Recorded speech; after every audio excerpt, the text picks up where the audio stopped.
representing China.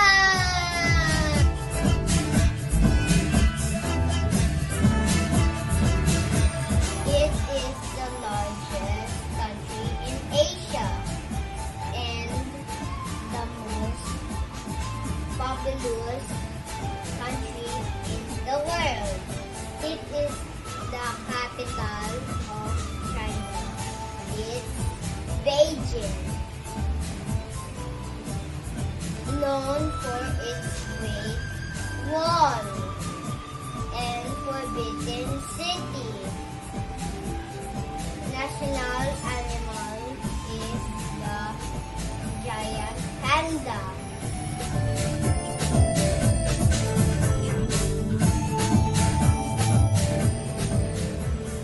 In Chinese culture, family is very important. Children must obey their family, parents, like any other Chinese kid. My parents let me do some household chores, and they trusted me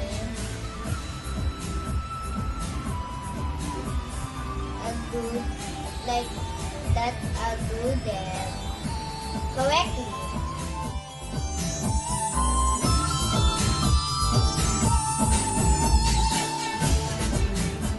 We always pray as a family before going to bed. That's why we love each other so much. Share.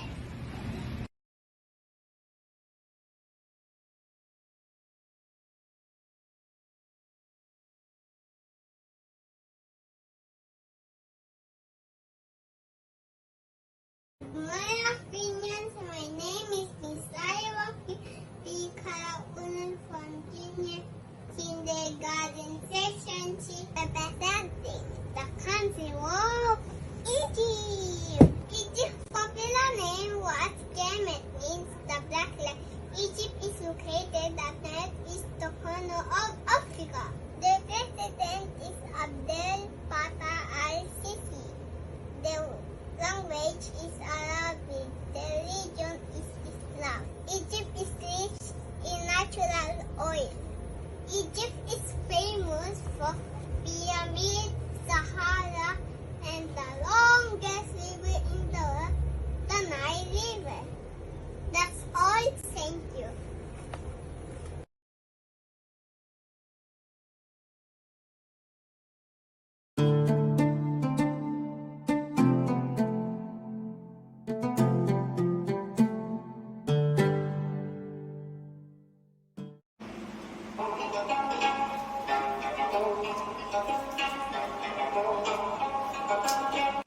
안녕하세요.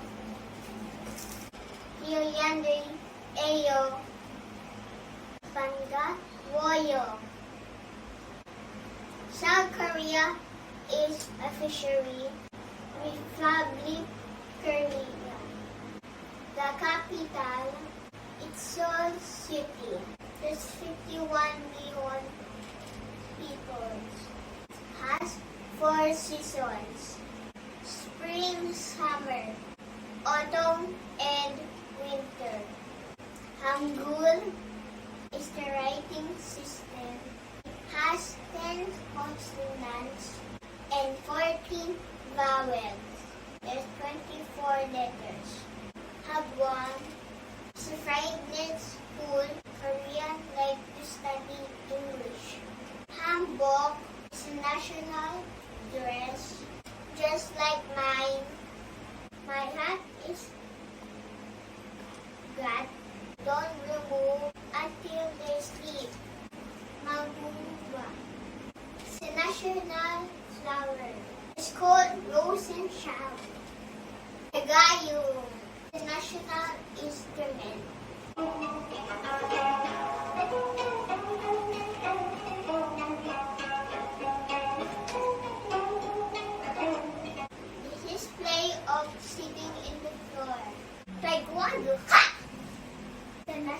score.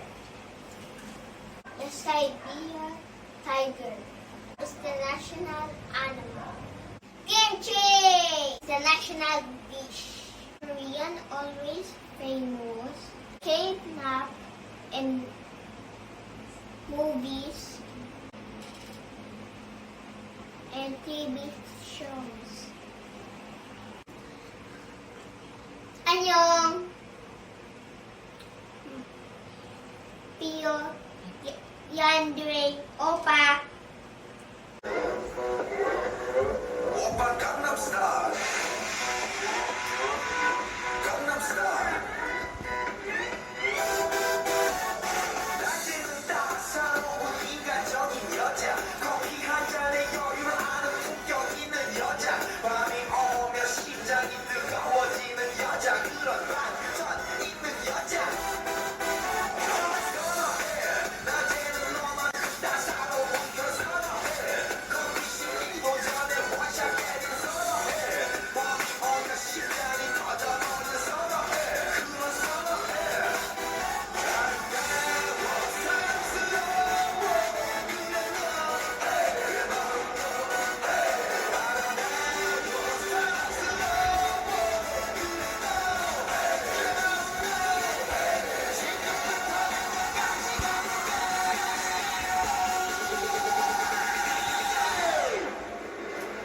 오빠 강남 스타일 강남 스타일 오빠 강남 스타일 강남 스타일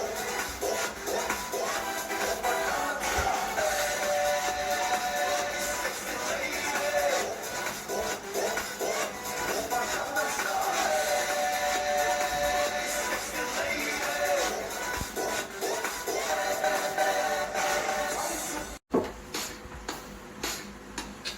Smooth like butter, like a criminal undercover. Don't pop like trouble, breaking into your heart like that. Cold tricks for the yeah, owe it all to my mother. Hot like summer, yeah, making you sweat like that. Break it down. Ooh, when I look in the mirror, I'm not trying to do. I got the superstar glow, so that's what I love to play.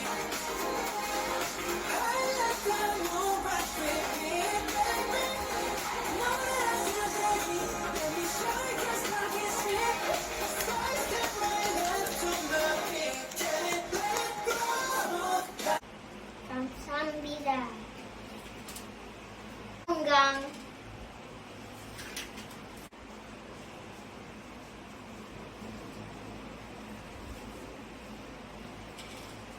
Bye. Namaste. I am Saint Timothy Omandas representing Egypt. It is located in the northeast corner of Africa and southwest corner of Asia. Cairo is the capital of this country. Egypt is considered as a cradle of civilization as they saw some of the earliest development. Egypt is known for its pyramids, Sahara Desert, Nile rivers. In our world today, we can hear and see wars, arguments, and ending conflicts. We all wanted and pray for world peace, but peace cannot be achieved when we have no trust with each other. Trust should start from us and in our family, as God entrusted us to our parents and raised us as a good Christian. We do have to trust them that they are doing their best for us. Peace in our home will be achieved when we obey our parents, have a good communication with them, and respect them all the time. When all of us know how to trust, peace will be achieved not only in our family but in the whole world. As an Aquinian, we should be true to our words and actions for us to be trusted, and the peace we always dream will be ours. Thank you. Ni hao ma, my name is Kaden Johnson Santos. I'm from China. Sheshe. Ni hao ma, my name is Kaden Johnson Santos. I represent Spain. This is our flag. It's red, yellow, red, and this is a flag. It's a French in Europe. And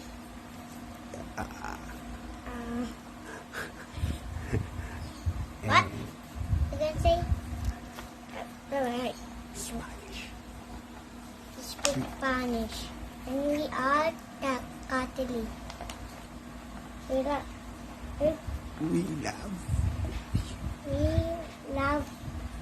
love play football and bullfighting. We made map and bucket and stapler. This is the Pito mouth. This is tooth fairy. Get a teeth and put a coin. Ni hao. My name is Nikki James Pachaga. Represent China. Cops. China. China. Kingdom.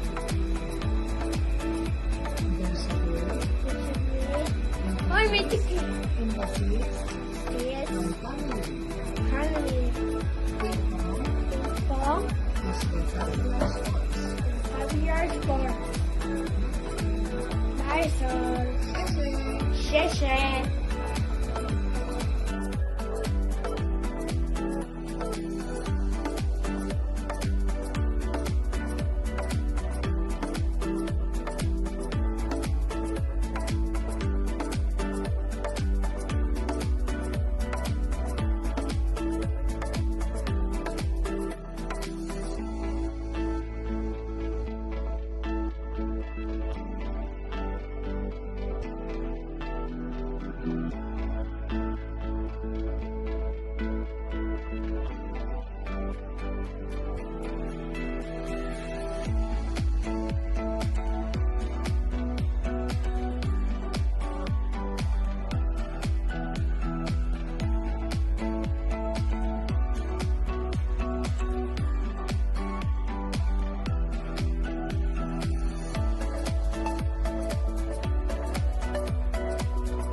Music is my language.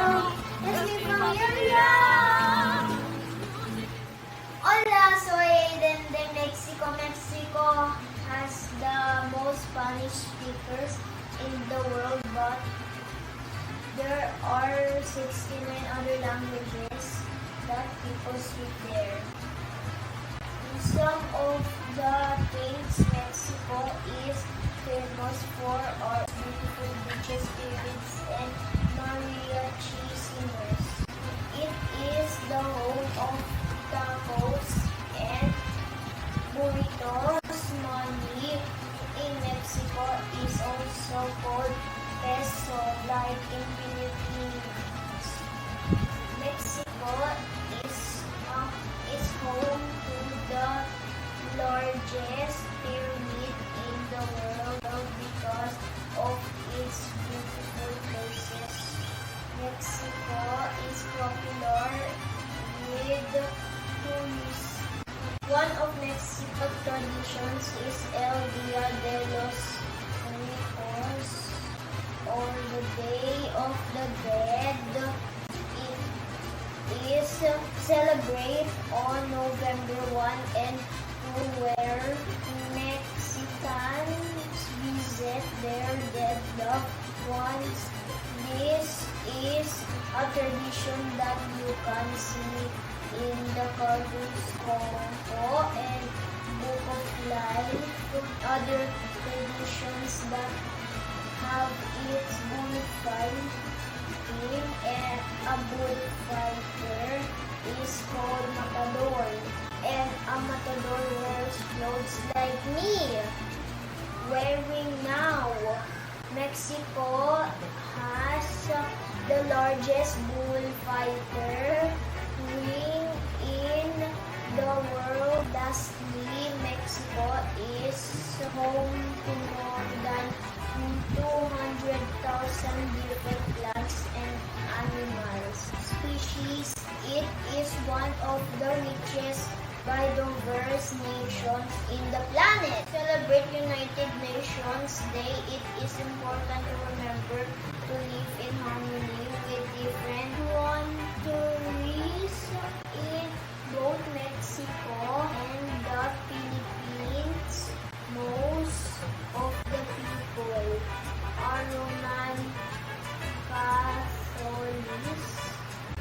Family, food, and fiestas are also very important to Mexican and Filipino culture in the world. We have today, we should all find a common ground to ensure peace and prosperity for all. Once again, soy Aiden de Mexico. I hope you all have a good day. Adios!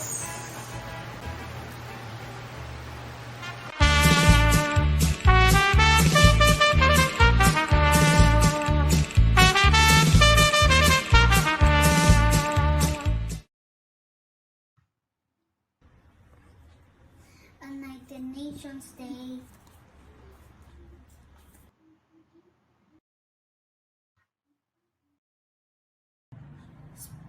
They are famous for their paella, churros, tapas, and many more.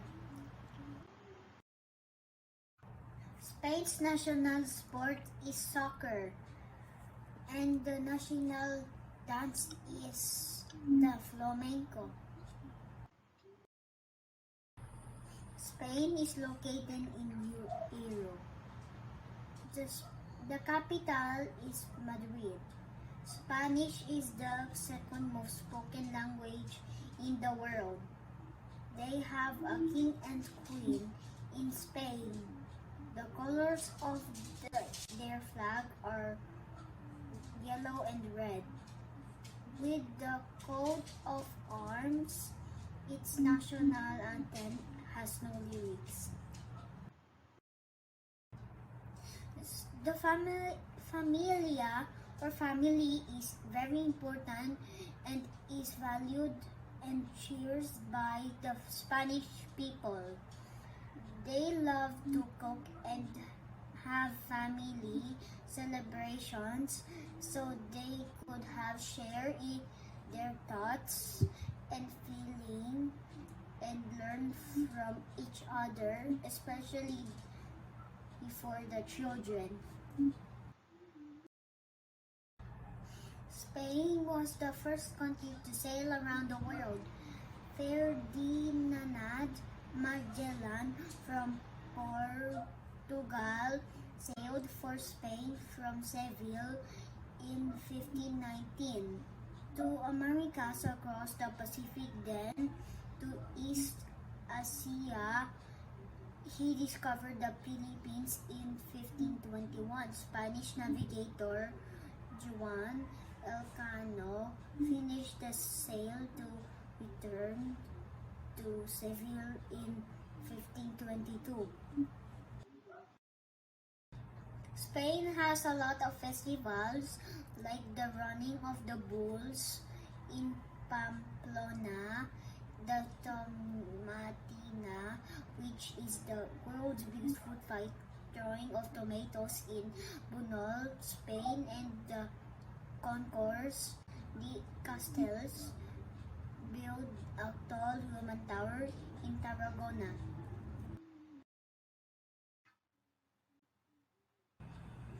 Spain. Some main feature in Spain are the Palacio Real, the seat of government, or the Royal Palace, the Prado Museum, and the City of Arts and Science, the largest scientific and cultural complex in Europe. It houses the aquarium oceanography that has 55,000 creatures from 500 different species. Gracias. Buenos días, señoritos. My name is Joaquin Vector C. Today I'm gonna talk about Mexico. This is the Mexican flag. It is made up of 3 vertical stripes, and every stripe has a different meaning. The green stripe stands for hope. The white in the middle represents purity and unity, and the red stripes represents the blood of the nation's heroes. There is also picture of an eagle eating a snake at the middle of the flag. Just like the Philippines, Mexico is located in the Ring of Fire. This area is where the most violent volcanoes are and earthquakes are located. The Ring of Fire has more than 450 volcanoes and 75% of the world's most active ones. Popocatépetl is the most dangerous volcano in Mexico, located very near to Mexico City. The national sports of Mexico is bullfighting. Plaza Mexico, located in Mexico City, is home to the biggest bullfighting ring in the world. Bullfighting happens every year from November to April. Now I'm going to dance Un Poco Loco from the movie Coco.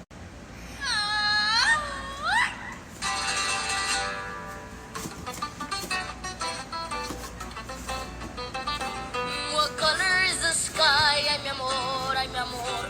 You tell me that it's red. Ay, mi amor, ay, mi amor. Where should I put my shoes? Ay, mi amor, ay, mi amor.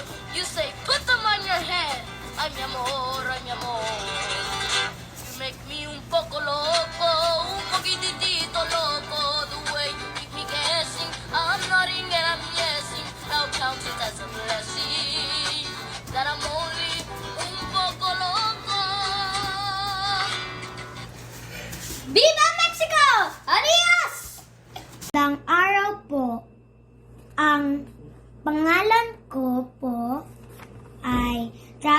Martinez.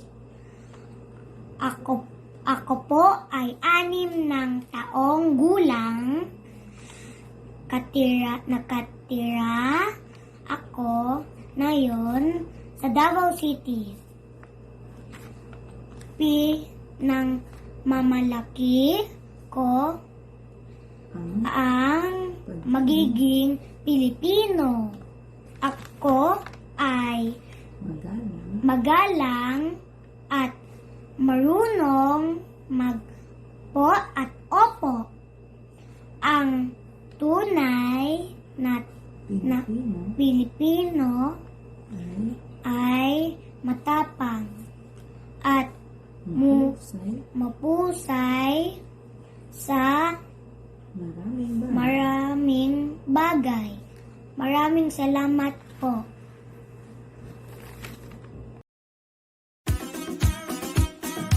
Welcome to Egypt. Egypt is located on top of Africa. Its capital city is Cairo. Egypt, the land with sand, pyramid, camels and many more. You can see that I am dressed as a pharaoh. Pharaoh were kings of Egypt during the old times. They were seen as guides of the people on earth. Egypt is famous for a lot of things. One of these things is pyramids. The largest and oldest pyramid of all is the Great Pyramid of Giza. These pyramids were used as tombs for the kings of Egypt when they die. After they die, they are transformed into mummies and placed inside the pyramids where they rest with gold and jewelry. Egypt is also famous for one river. It's the Nile River. The Nile River is the longest river in the world. It also where the ancient Egypt civilization flourished and grew.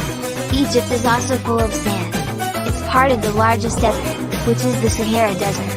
Only a few animals can survive the heat in the desert like camels. Camels are used as transportation just like horses in other countries. Egypt is the country that has a lot of history and landmarks. I hope you enjoyed my presentation about the country I picked.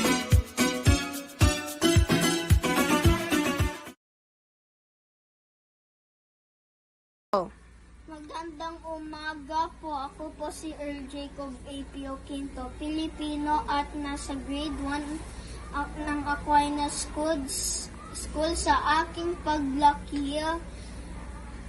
Nasaksihan ko ang magagandang tanawin sa bansang Pilipinas kagaya ng Mayon Volcano, Boracay Chocolate Hills, beaches at marami pang iba. Meron din malalaking simbahan kagaya ng Our Lady of Mount Carmel, Our Lady of Manawag Church, Quiapo Church at marami pang iba. Kaming Pilipino madali makapagsalita ng English at iba pang language. Kapag tayo may bisita, we welcome and treat them VIP. Malakas din ang ating belief in God, helpful, humble, at mapagmahal kagaya ng isang Aquinian. Thank you.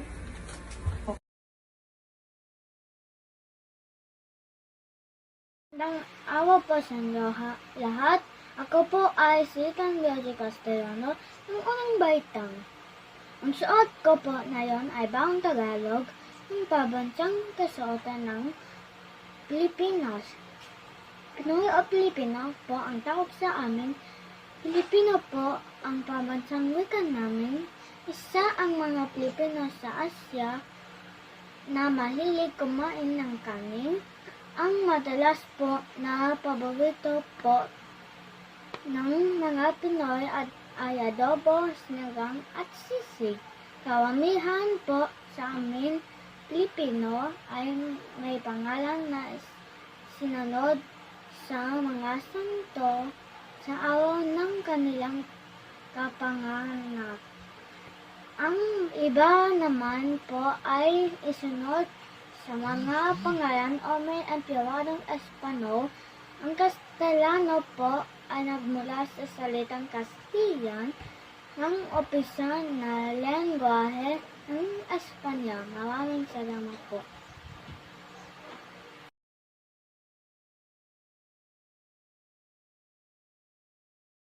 Hello, my name is Marquise Denchua, representing United Kingdom. The capital city of United Kingdom is London. This is where Queen Elizabeth lives. It is located in northwestern part of Europe. United Kingdom is popular because famous writers came here, like William Shakespeare and J.K. Rowling and writer of Harry Potter. Thank you and goodbye. Ay si Gerard Jetro Bautista, nagsimula ang kasaysayan ng Pilipinas nang dumating ang sinaunang tao sa Pilipinas ay pinamagita ng mga tulay na lupa. 5,000 taon ang nakalipas. Unang pagbisita na mula sa kanluran ay ang pagdating ni Ferdinand Magellan sa lugar ng Timog Silangan noong March 16, 1521.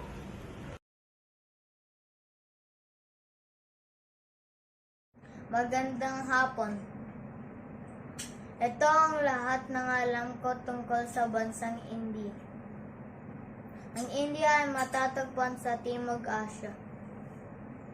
Ang capital nila ay New Delhi.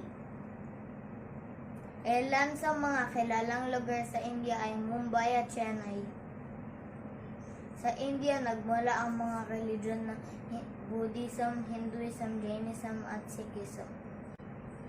Ang leader nila si Abdul Kalam hanggang 2015. Sa ngayon, ang namumuno sa bansa nila si Ramnath Kovind. Ang watawat ng India ay may 3 kulay, dilaw, puti at berde. Sa gitna naman ay may isang bilog na may 24 rays. Ito ay tinatag na Ashok Chakra. Ang pambansang wika ng India ay Hindi. Ang pinasikat na pagkain ng India ay curry at biryani.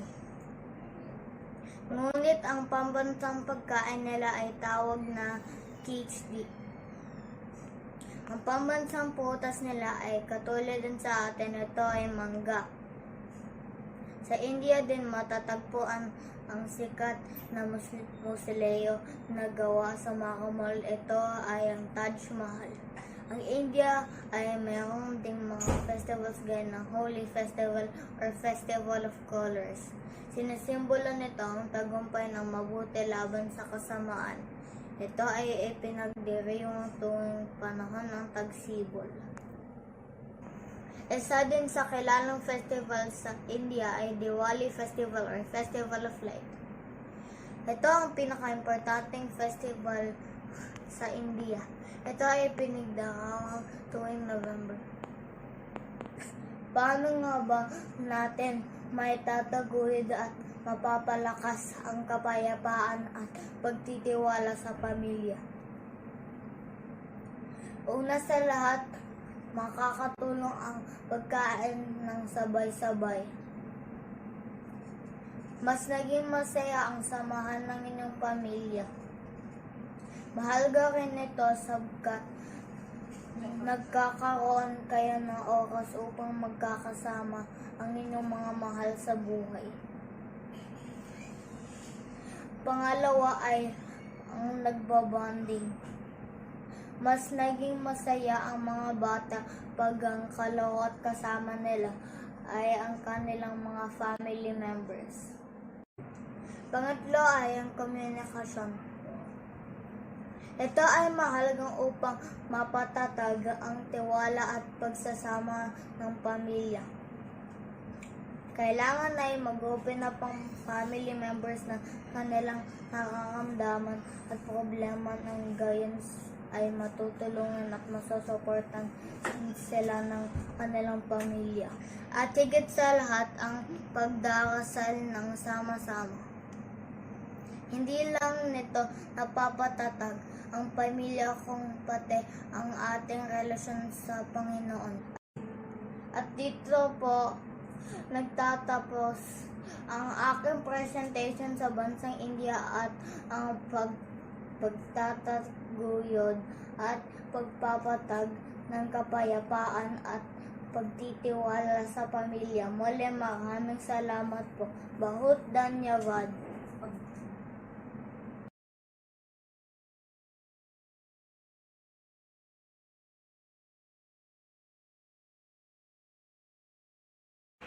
Hello, I'm Hedy Verdor from Grade 2 Kindness from Philippines, and I picked Jordan because I like the genie and as well I like Prince Aladdin. Jordan, Arab country of Southwest Asia, in the rocky desert of the Northern Arabian Peninsula ethnic group. The overwhelming majority of the people are Arabs, principally Jordanians and Palestinians. Nearly all the people speak Arabic, the country's official language. Peace and trust. Gather regularly for meals,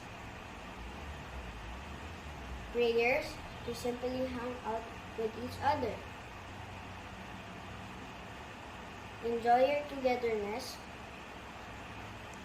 Love genuinely. Seems obvious, I know, but sometimes we forget how powerful love can be in our home, and above all things, have fervent love for one another. For love will come a multitude of sin. That's all. Thank you. Bye-bye. God bless everyone. Stay safe and healthy. Bye-bye.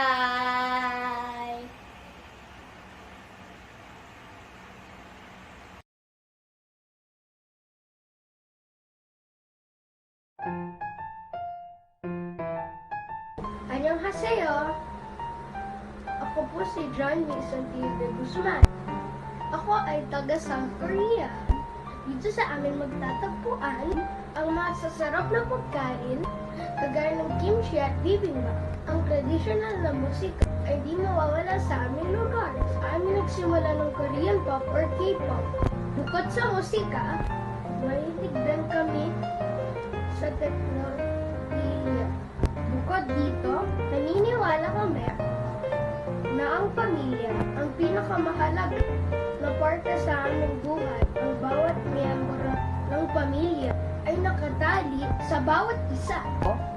Naniniwala ako na kung gagawin natin sentro ang Diyos sa bawat pamilya, ito ay magiging mapayapa at puno ng magmamahal sa bawat isa.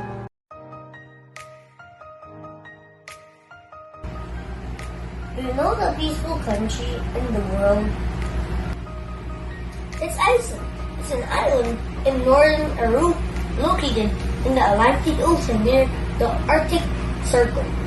The island was founded by Vikings. It remains Europe's sparsely populated country where 80% is landmass. People in Iceland are Icelanders. It's called the land of fire and ice. This is covered by volcanoes, glaciers, ice, geysers. About 100% of the country is covered by glaciers. The country is more than 20 active volcanoes. The catapult largest city of Iceland is Reykjavik. It means pale smokes. It refers to the steaming hot water that sprouts from the ground at nearby hot springs. let us know about some fun facts about Iceland. There's no McDonald's or no mosquitoes in Iceland. Icelanders who live in Alps beach in Iceland are filled with black sand only. Icelanders publishes more books than any other nation. Water in Iceland is extremely more pure and refreshing. How to promote the strengthen peace and trust in the family. This pandemic brought family much closer together. This will be the best time for the family to promote and strengthen peace and trust at home. Sometimes parents are busy working from home and kids on their online class. Communication is still the key for a healthy family connection. We should respect each other, listen to them, and be sensitive with their feelings. We should support each other and provide love and warmth during good or bad times. Help with all your heart.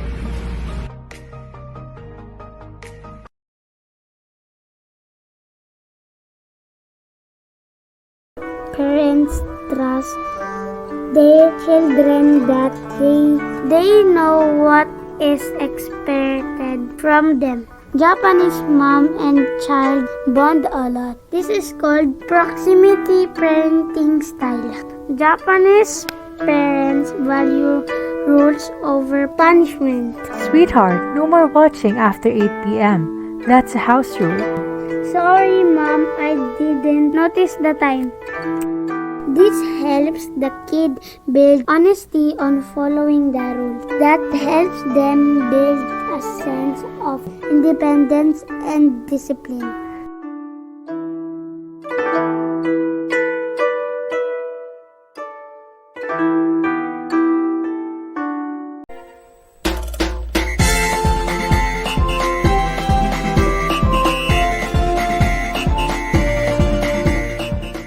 Mabuhay! My name is Lance Conan Davidson A.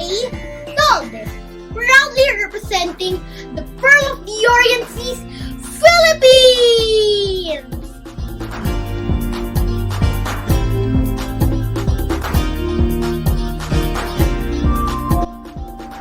Scattered across 7,107 islands, 81 provinces, and 17 regions, the Philippines is home to majestic landscapes, diverse cultures, and 104 million smiles. And it's also the place that I am proud to call my home.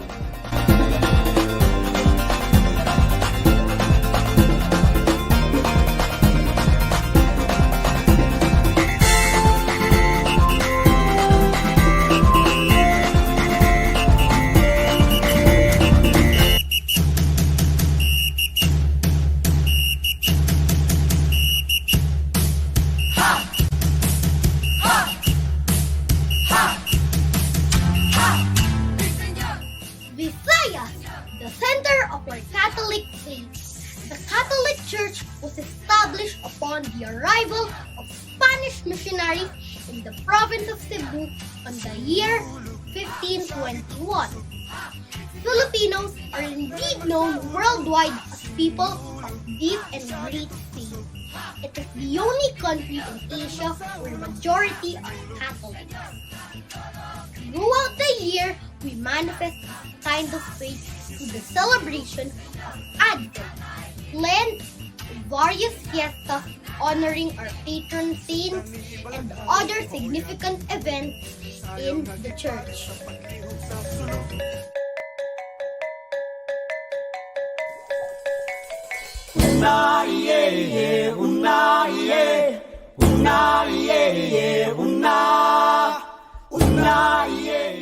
Mindanao, the land of promise. Despite holding an incredible wealth from nature, 2 of 5 families in Mindanao are living below the poverty line. They are living in areas scarred by conflict, or prone to natural and man-made disasters. But despite the current situation, we Filipinos are pinning our hope that lasting peace will be achieved by our brothers and sisters in Mindanao. Because we believe that when there is peace, the hope of a better future is within our hands.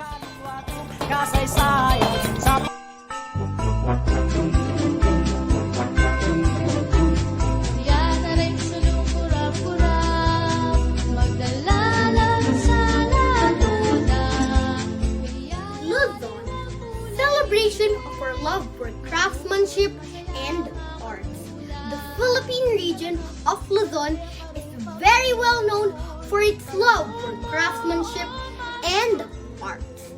There is no other season when Filipino craftsmanship and artistry come together like Christmas. As Filipinos love Christmas so much, we have the longest Christmas season in the world. Seeing lights being put up along the streets and colored lanterns called paroles being put up in people's houses makes Christmas in the Philippines magical.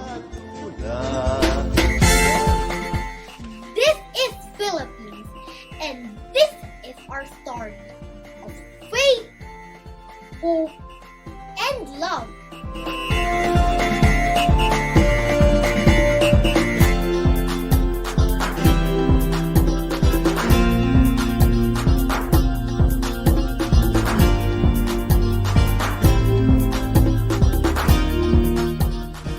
In celebration of Filipino heritage of nobleness and compassion that drives us to do greater things for others, I would like to share with you a song that will provide us with an inspiration to hope and dream while being selfless and proud of our Filipino identity.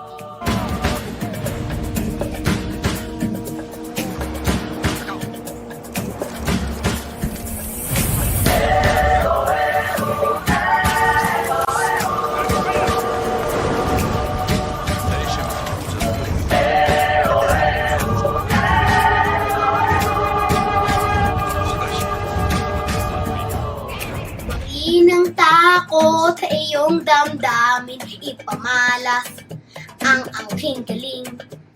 Tumayong buong tapang, harapin ang buhay, yakapin ang tagumpay. Tulungan ang kapwa at bigyang halaga, huwag atakin ng pababa. Isipin mo sana ang sarili lang, pakisama't bayanihan. Subukan nating isulong at ligawan ang magandang bukas. Ikaw at ako magkasama tayo sa lubungin ng kinabukasan. Baganin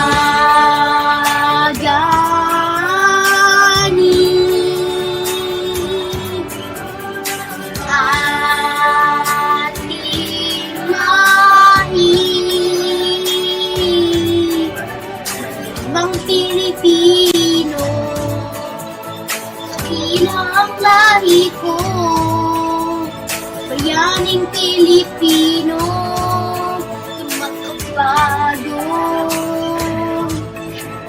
panahon.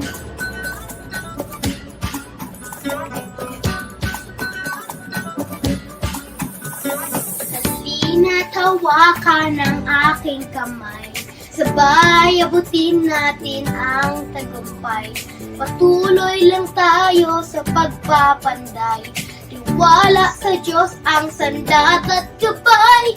Subukan nating isulong at ligawan ang magandang bukas. Ikaw at ako magkasama tayo sa lubungin ng kinabukasan.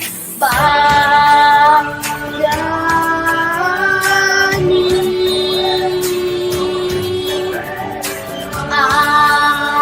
ating lahi, mang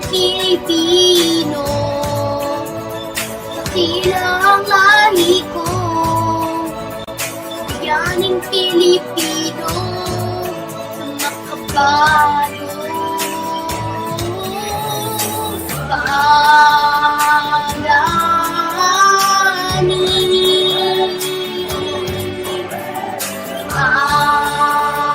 ating lahi. Bandang Pilipino, dakila ang lahi ko. Biganing Pilipino, makapagong panahon.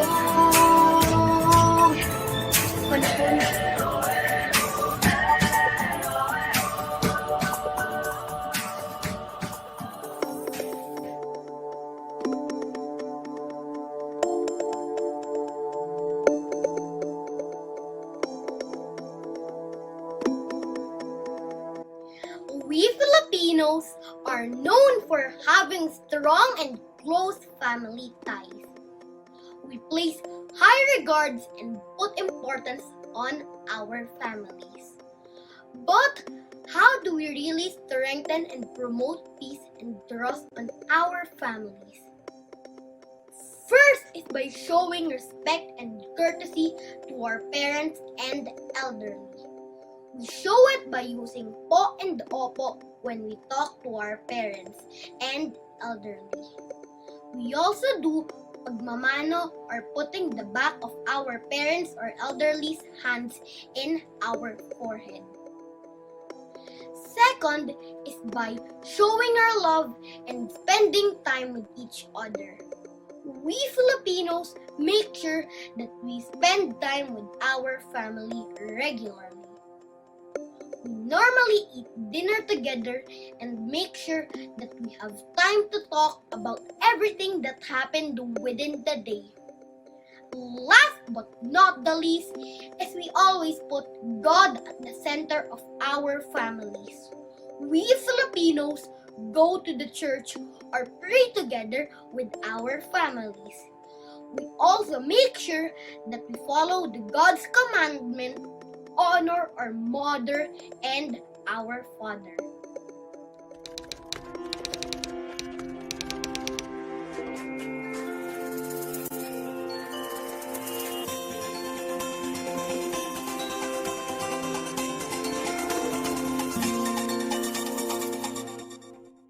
Kahit ilang dagat ang dapat tawirin, no matter the obstacles and challenges we need to overcome, faith, hope, and love, Filipinos around the world will always show how great we are.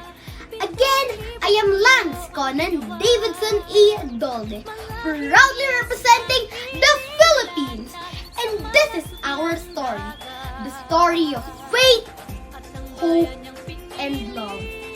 Nasa dulo ng bahaghari, kaya't isang libong kulay nangaakit kumakaway. Piliin mo rin ang Pilipinas, kapulo ang kwintas ng pelas. Piliin mo, yakapin mo, kayamanan niyang likas. Piliin mo ang Pilipinas.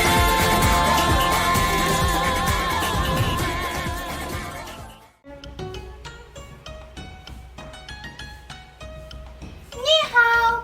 I am Joaquin Blake Austria, representing the beautiful country of China. Officially known as the People's Republic of China, as of September 2020, China is the most populated country in the world with over 1.4 billion.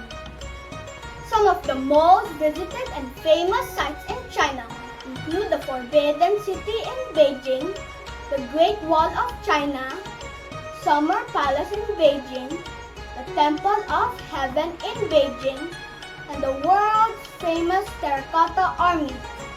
Chinese people present a stony, formal exterior, but they are actually as warm and welcoming as other cultures. Close friendship and relationship in China are earned over time.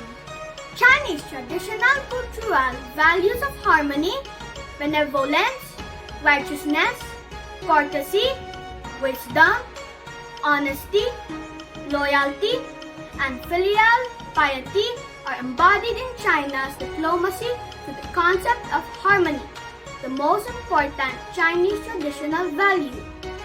Differences sometimes evolve into contradictions, but sometimes they constitute a necessary condition for harmony. In celebration of International Year of Peace and Trust, we are one nation, we all are brothers and sisters. Let us all be united. Let us embed peace, trust among nations, mutual understanding, respect and cooperation in order to build sustainable peace, solidarity and harmony while still battling COVID, poverty, pollution. But if we are united with one goal, we can achieve a safer and better world. Heal the world, make it a better place for you and for me and the entire human race. There are people dying, if you care enough for living, make a better place for you and for me.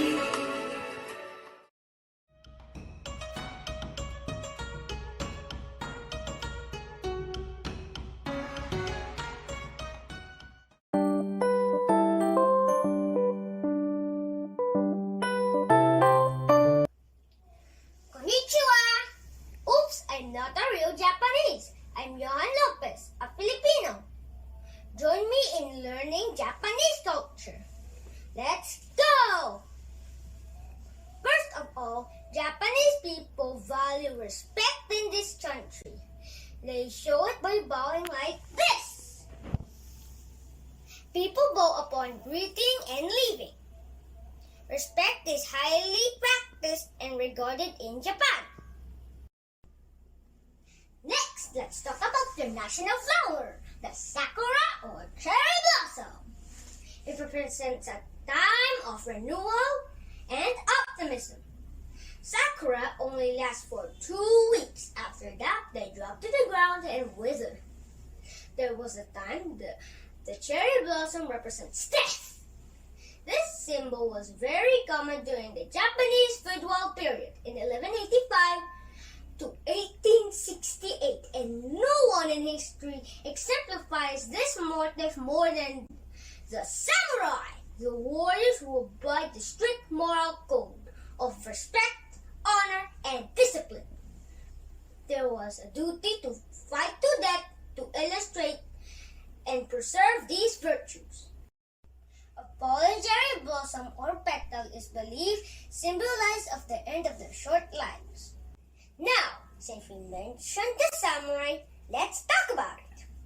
Samurai are members of a powerful military caste in feudal Japan. Although samurai no longer exist, the influence of these great warriors still manifests itself deeply in Japanese culture. And samurai heritage can be seen all over Japan. It be it great castle, a carefully planned garden, beautifully preserved samurai residences. Samurai used katana as a Japanese sword primarily worn by the samurai. It's always been a part over 1,000 years of samurai's legacy. What initially took as a samurai's weapon is now one of the most iconic cultural symbols.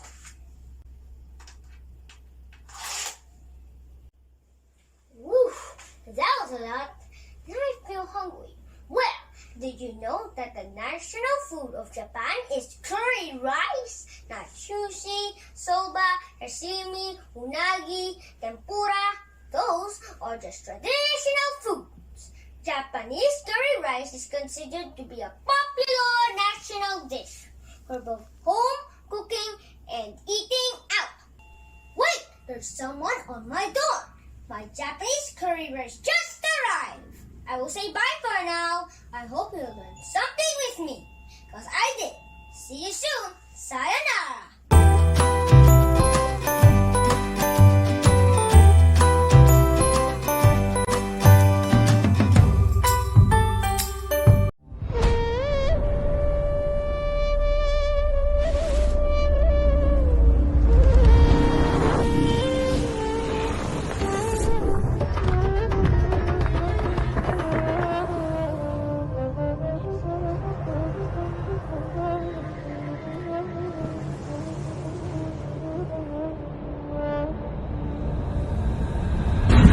I am Mateo Eduardo T. Santo Domingo, representing the beautiful country of Egypt.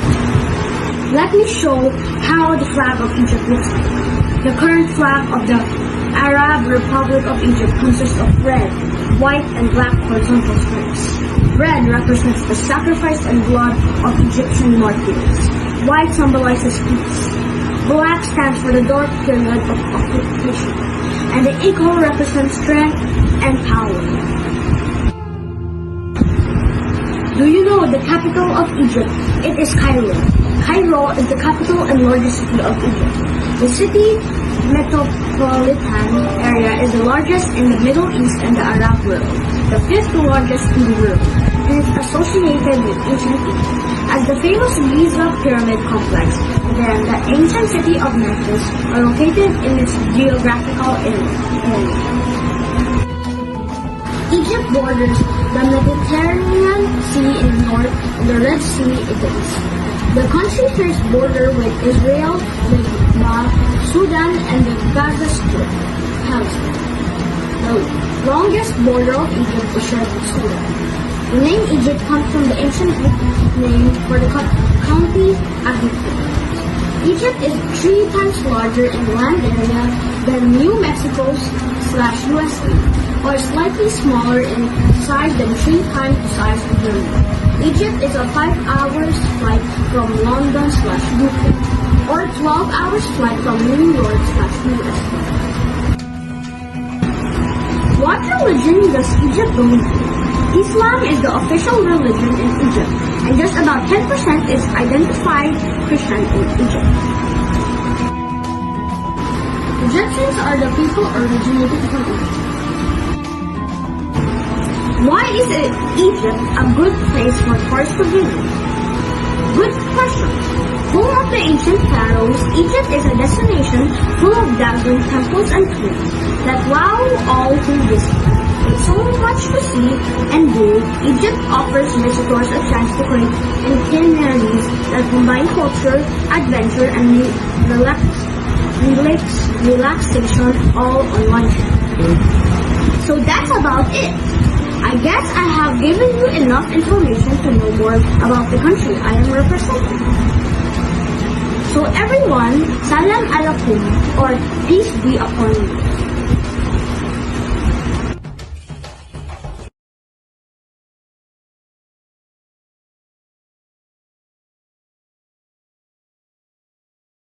Ni hao, 我叫李伟健 Emmanuel Herrera of Grade 3 Compassion, 我代表 China. Today, let us talk about China.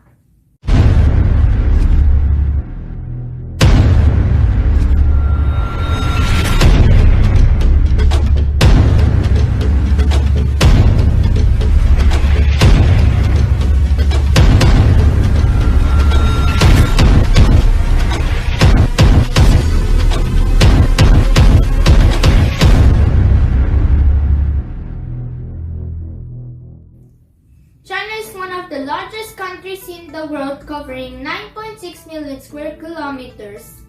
It borders 14 nations, and this number is equaled only by Russia. The capital cities Beijing, and Shanghai is the city with the most people living in it. More than 1 billion people live in China, representing 56 ethnic minority groups. The largest group is the Han Chinese, with about 900 million people. Other groups include the Tibetans, the Mongols, the Manchus, the Naxi, and the Hessen, which is the smallest group, with fewer than 2,000 people. There are 7 major groups of dialects of the Chinese language, which each have their own variations. Mandarin dialects are spoken by 71.5% of the population, followed by Wu, Cantonese, Xiang, Min, Hakka, and Gan. The official national language of China is Putonghua, a type of Mandarin spoken in the capital Beijing. Rice is not only a major food source in China, it is also a major element that helps grow their society.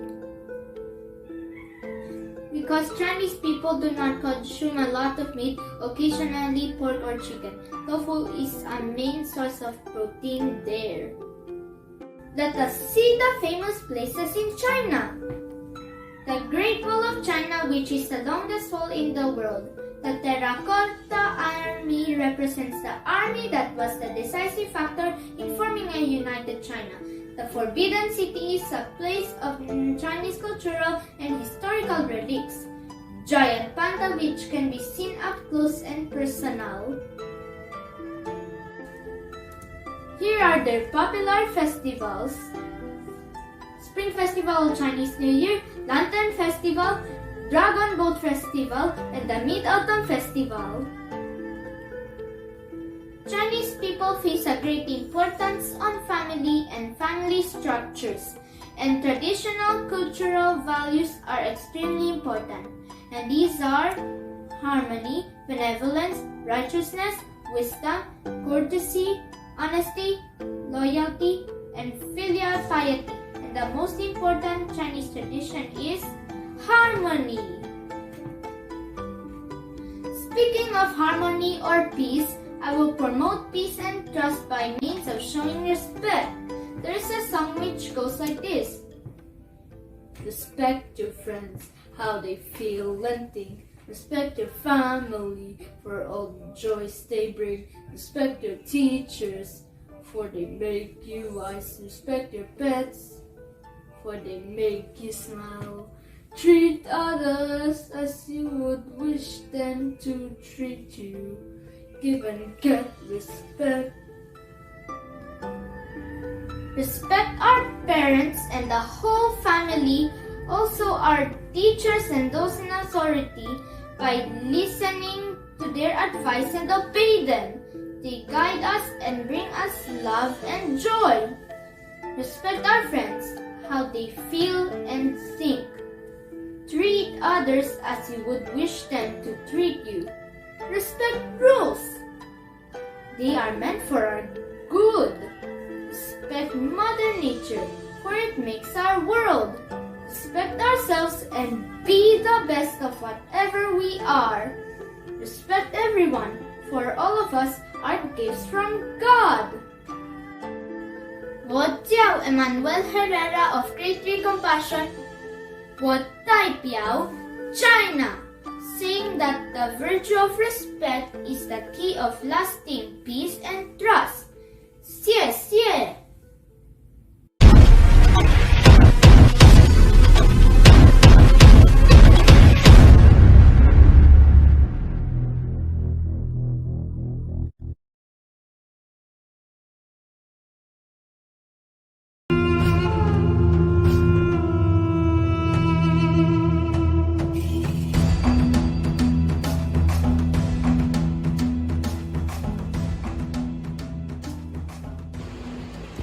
Marhaban, I'm Leah Matthew Sales of Grade 3 Compassion.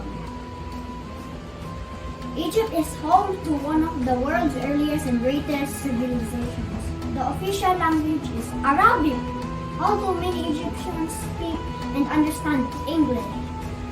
Egypt is very famous for its ancient civilization and the monuments of the majestic pharaohs such as the Great Pyramids of Giza, the Great Sphinx, and the Grand Egyptian Museum. Do you know that the Egyptians invented the 365 days year calendar? Yes, the ancient Egyptians invented the 365 days a year calendar to predict the yearly floodings of the Nile River.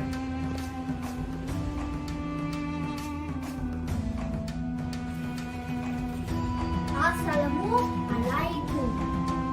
We can promote and strengthen peace and trust in the family by telling the truth. We should always be honest. Let us say what we feel. We should not fight with one another. We should be kind and show respect to all the members of the family, as well as with other people. We should also spend quality time with our family. We should help one another even in a small way. We should also pray together as a family.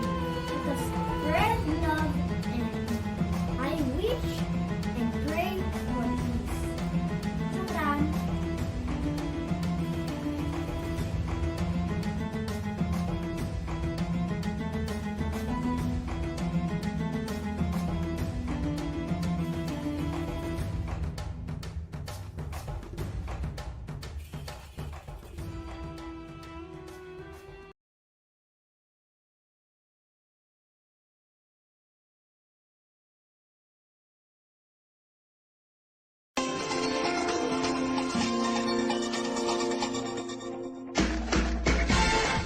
Hello everyone! Mabuhay! I'm Seth and I'm pleased to present to you my beloved country, the Philippines. English and Filipino are the country's two officially recognized languages. It can be found in the southeastern part of Asia. It has 7,641 beautiful islands, and it is actually the second biggest archipelago in the world. Its land is rich in natural resources and scenic views. We warmly welcome everyone here to have a fun and unforgettable experience exploring our islands. Boracay is one of the most popular destinations here because of its pristine white beaches, thrilling water activities, and great nightlife. The Tubataha Reef, Puerto Princesa Subterranean River National Park, Banawe Rice Terraces, Vigan City are also recognized as UNESCO World Heritage Sites. It is home to one of the world's largest and powerful birds, which is the Philippine eagle. This is also why I chose to wear this costume to represent our national bird as a symbol of strength, uniqueness, love of freedom, and power of Filipino people. Its gold color shows how rich our culture is. The Philippine culture is very diverse because of the colonization and influences from other countries. Filipino people are known to be family-oriented. We use po and opo when talking to elders and pagmamano as a gesture of respect. To keep peace in our family, we have rules that we follow. My parents always remind me the importance of discipline and responsibility. We value and respect each other. We resolve any conflicts as quickly as possible and forgive easily. We spend time together and practice open communication. I hug and kiss my parents every time to show how much I love and appreciate them.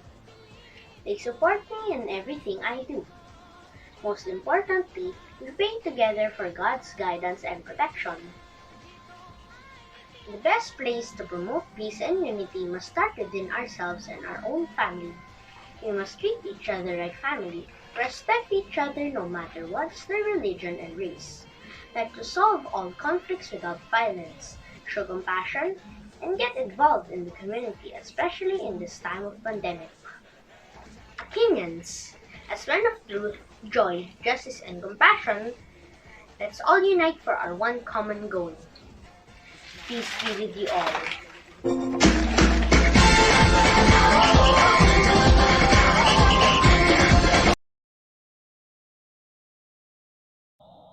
Ni hao, I'm Simon Jacob Picanyan from grade 4 Fortitude, representing the People's Republic of China. China's history is rich with art, politics, science, and philosophy. It is home to the oldest and of major world civilization. China was ruled by various dynasties for much of its history. The core language of China is Mandarin, but many other languages and dialects are spoken throughout the country, including Cantonese, Hunanese, Fujianese, and Taiwanese. China belongs to Asian continent and has the largest population in the world. It is the world's second largest economy and the third largest country in terms of geographical area. China has its capital in Beijing, where the 2008 Summer Olympics Games was held. The Olympics was said to be the most expensive Olympics in the history of sports competition. Chinese has three generations. The grandparents, parents, and children of the same family live under one roof. The head of the household was the grandfather or eldest male. Once the grandfather died, the children divided the household and made their own homes, but even if living independently, the eldest son had primary responsibility for the welfare of his living parents and other family members. Families followed strict rules of behavior and shared mutual affection and respect. Food is an important part of daily life for Chinese people. They not only enjoy eating but believe eating good food can bring harmony and closeness to the family and relationships. Chinese daily meals consist of 4 food groups: grains, vegetables, fruit, and meat. They do not consume large amounts of dairy products. Instead, they substitute these with soy milk and tofu. The Lunar New Year or Spring Festival is the most important holiday in Chinese cultural calendar. In the eyes of the Chinese people, this occasion is closely connected with the concept of family. They attach great importance to the family feast no matter how far parents or their offspring have to travel in China. They are always willing to make the journey home during the Chinese New Year. Chinese people are known to give so much importance in family bonding. In our own ways, I strongly believe prayer is the way to strengthen peace in the family. Through daily conversation with God, He can bring our life into alignment with His vision and plans, and also teach everyone in the family how to say, "I'm sorry." Taking responsibility for our good and bad behaviors is important and helps develop trust. We can promote unity and peace in our country by strengthening the value of our family. We need to respect the rights of others and obey the law as we do inside our house. In this, we could have order and peace in our community, and if we spread the idea and practice it outside our house, there will be peace and unity within our community. Shashay!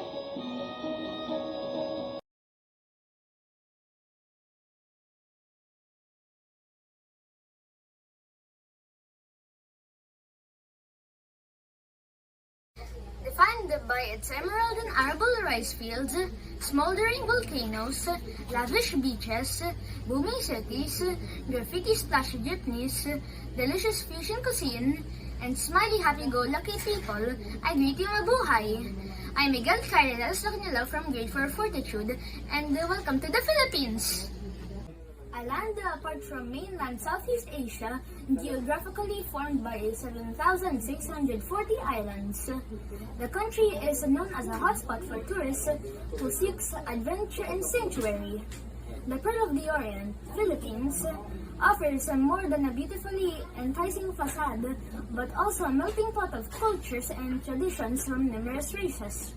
The country is a result of a concoction of diversity at its finest. But aside from the luscious and bountiful land, majestic waters, roaring and thriving economy, Philippines is also well known for its people who defines home on a different level. Filipinos are known to be people who embraces everyone and anyone as family. Foreign tourists love visiting the country because we Filipinos welcome them with warmth and love. It's drilled deep in our roots that our families are the core of one's existence, that we should always strengthen the bond that connects each and every one in one's family. We are taught that everyone in the family must always be kind to one another, that we should eat, experience life, and laugh together. To compliment and try new things as a family was always encouraged. To show kindness, respect, appreciation, and forgiveness are taught in a very early stage of Filipinos life. Driven by a common belief that a strong, peace-loving, and compassionate family can make us function better on earth, we give encouragement and warmth to everyone in and out of our families. These are the reasons why foreign tourists keep on coming back to the Philippines with all smiles. Filipinos will always welcome everyone with a warm heart while saying, It's more fun in the Philippines, kaya naman, tara na, biyahe tayo. Maraming salamat, paalam!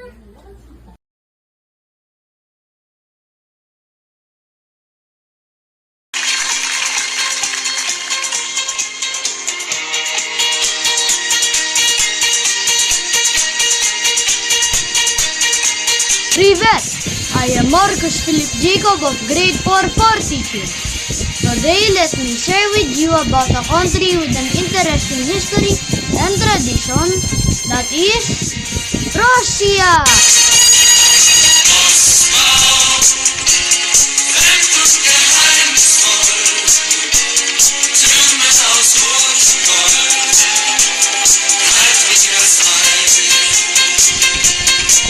Russia is the biggest country in the world that stretches from two continents, from Eastern Europe to Northern Asia, with a size of 17.13 million square kilometers. Russia is so big that it has 11 time zones. There are so many beautiful places in Russia, like Moscow, the capital city of Russia, and St. Petersburg.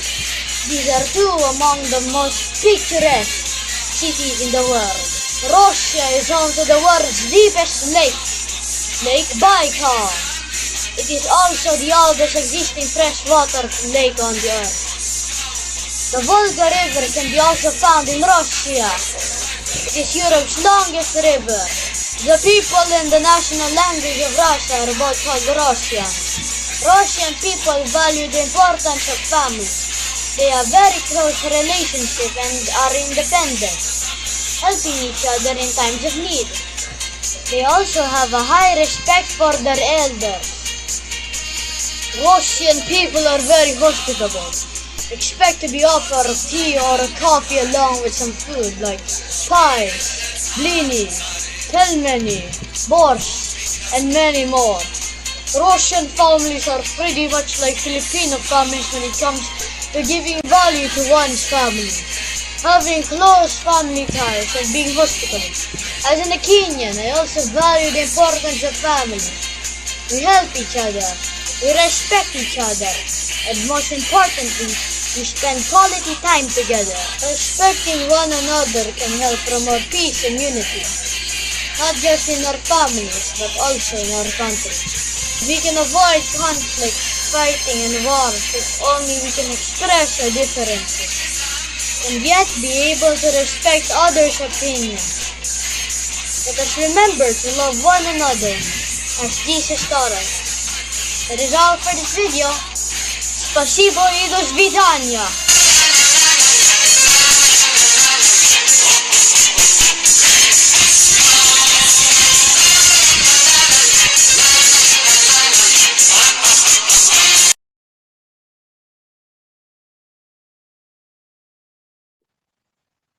Hello, good morning everyone. The country that I chose is England. You might be asking, what is the history? Hear me out. The history of England is one of the invasions, cultural revolution, and change. When the Ice Age ended, the sea levels rose. The low-lying island of modern England was swamped, creating an island.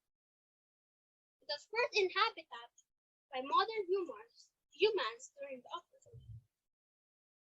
Paleolithic period, but it took its name from Angles, a Germanic tribe from Anglia Peninsula who settled there in the 5th and 6th century. The Iron Age followed the Ice Age when hunting continued as a source of food, but farming technology was developed, allowing the nomadic people to create settlements and early farmsteads began to appear on the landscape. Named due to the use of bronze and copper to create tools by people known as the Celts. The Bronze Age existed from 2500 until century 800 CE. It was during this period that large stone meetings places or henges. Famous food there is fish, sheep, chips, steak, kidney pie, Cornish pasty, and Eton mess. Everywhere you go, you can find these foods. I will give you some interesting facts about England.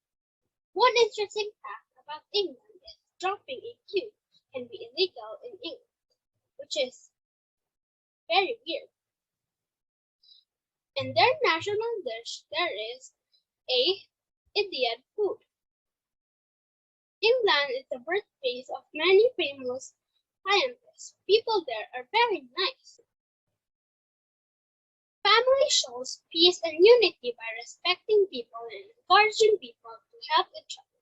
We can promote peace and unity on our country by fixing the relationships that you have with other countries and help them if you can. Thank you for watching. Bye!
Annyeonghaseyo, I'm Jota Fresh from Grade 4 Fortitude. I am here to represent the ever-famous home of Korean novellas, South Korea. South Korea has a very rich culture like the Philippines. They value their families, as this country was known to practice great obedience to the elders and persons in authorities. They are known to be family-oriented. They have a lot of traditions that show their respect to their family members. South Korea and the Philippines are both influenced by the Asian and Western culture. Here are some facts about Korea. Koreans will always be a year older than you. 25% of Koreans had plastic surgery before because they are obsessed with their looks.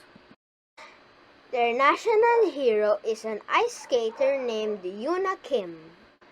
South Korea has made one of the most impressive economic leaps in modern history. Almost half of all Koreans are either called Lee, Park, or Kim. My family values peace and unity by avoiding conflicts as much as possible. We respect each other and share our blessings. We pray together, we celebrate and bond together, eat together, and most of all, give love, care, and respect one another. We can promote peace and unity in our country if we all have faith in God, love, and respect one's point of view. Annyeonghi Jumoseo, or should I say goodbye?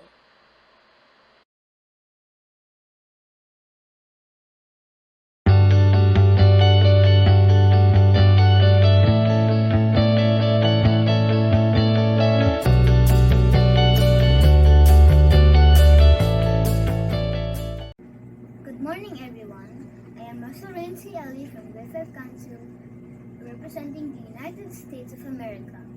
I love America because it's a land of promise. Migrants from all over the world experience equal opportunities to live the life they choose and reach success in the land where all are created equal. The greatest gift of America to the world is to end slavery. We owe this to the great emancipator, the 16th President of the United States, Abraham Lincoln. He said that the best way to predict your future is to create it. In his Gettysburg Address, 407 years ago, our fathers brought forth on this continent a new nation, conceived in liberty, and dedicated to the proposition that all men are created equal, and in that government of the people, by the people, and for the people, shall not perish from the earth. The liberation of slaves gave way to finally have peace and unity among Americans of different colors and races. Just like how peace and unity were earned in America, we also practice these two values within our family. We can strengthen and promote peace and unity in our family. Family is the heart of the nation. We need love, respect, and trust in our own family for us to function well in the community and in our society. My own family practices traditions that strengthen and promote peace and unity in our family, rooted in trust in God, love of country, and respect for our fellow men.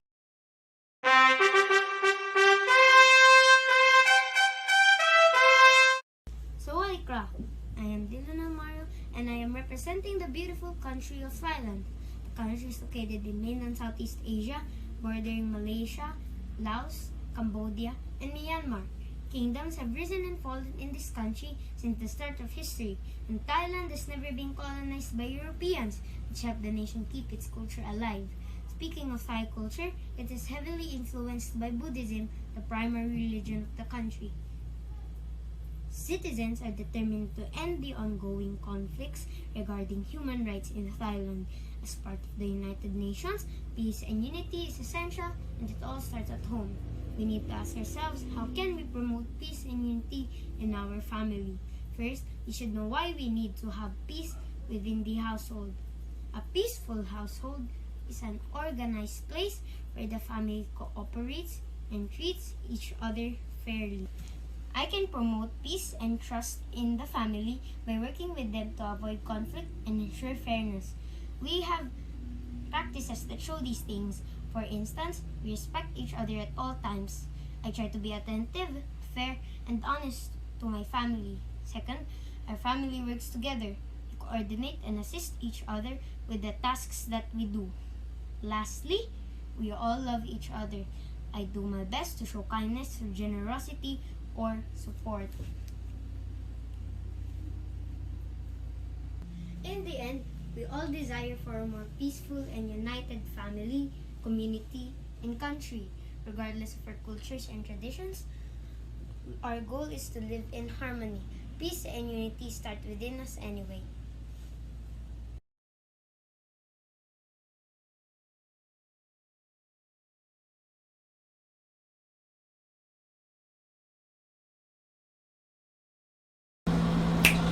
Ciao! Mi chiamo Stocca Jimenez. Today I present to you my country, Italy.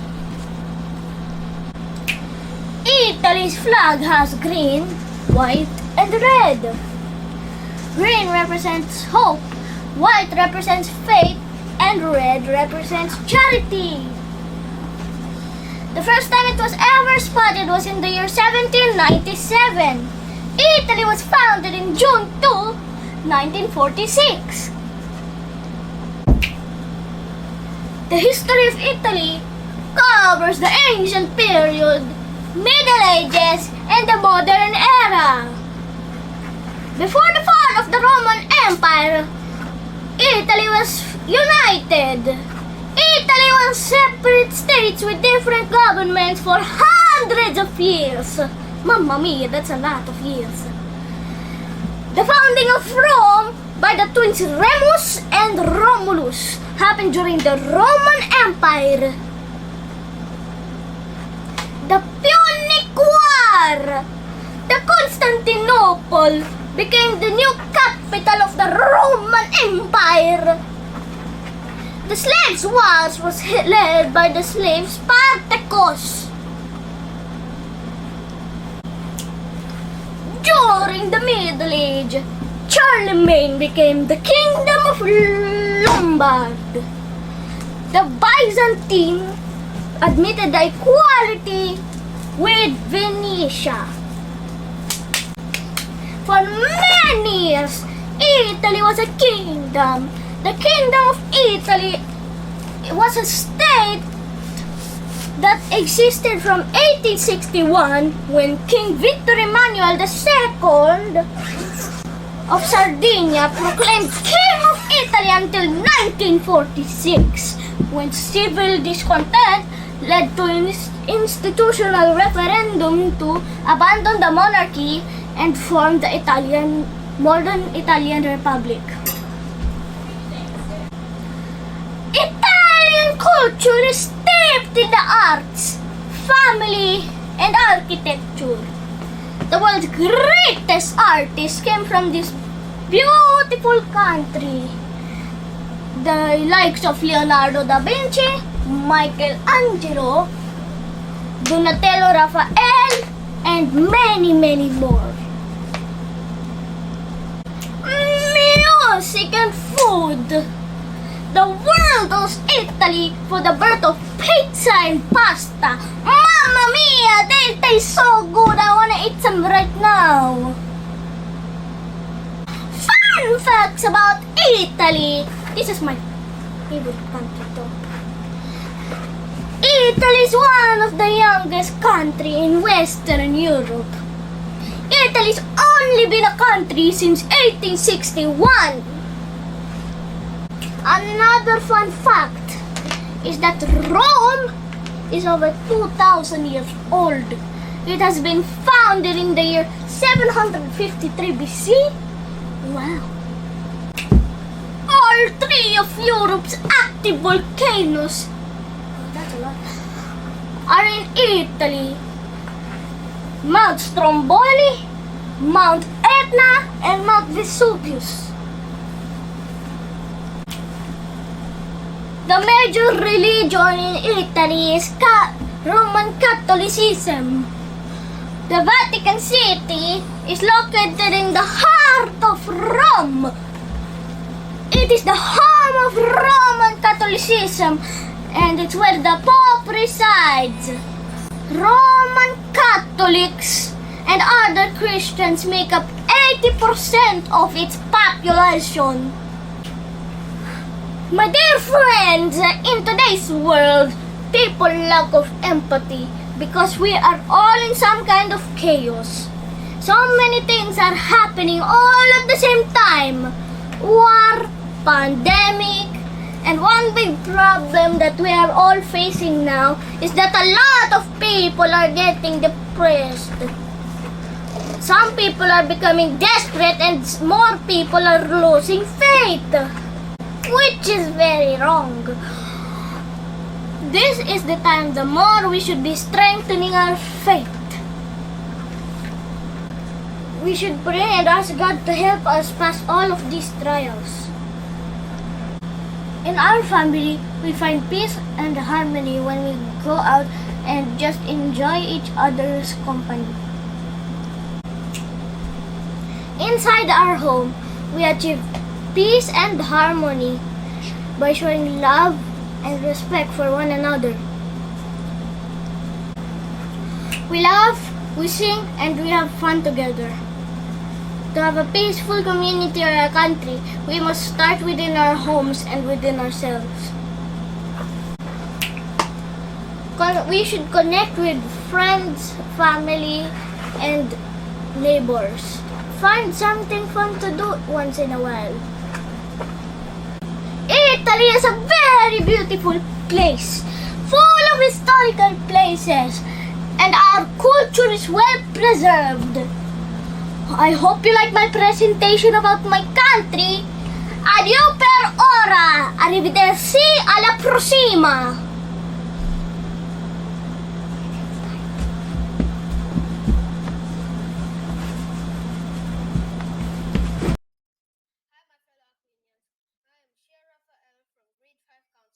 In this year's UN, I am representing Malaysia, which is famous for their tagline, Malaysia truly Asia, and this is where I currently live in. This is country located in Southeast Asia, and its national capital is Kuala Lumpur. The country is multicultural. About half of the population is Malay, with minorities of Chinese, Indians, and others. The country official language is Bahasa Melayu, a standard form of Malay language. English remains an active second language. Malaysia has safe, peaceful, and vibrant communities. Malaysia is currently ranked 20th in the world's most peaceful countries. Most world religions are prevalent in country, including Islam, Christianism, Hinduism, and Buddhism. Despite the differences in religions and beliefs, Malaysia is known to be a home of unified people as it cooperates with the other countries in the United Nations. Just like how people are unified, in Malaysia we also practice unity and peace in our family. My siblings and I have different likes and dislikes when it comes to clothing, food, movies, and other things, but we still find ways to have fun and love each other.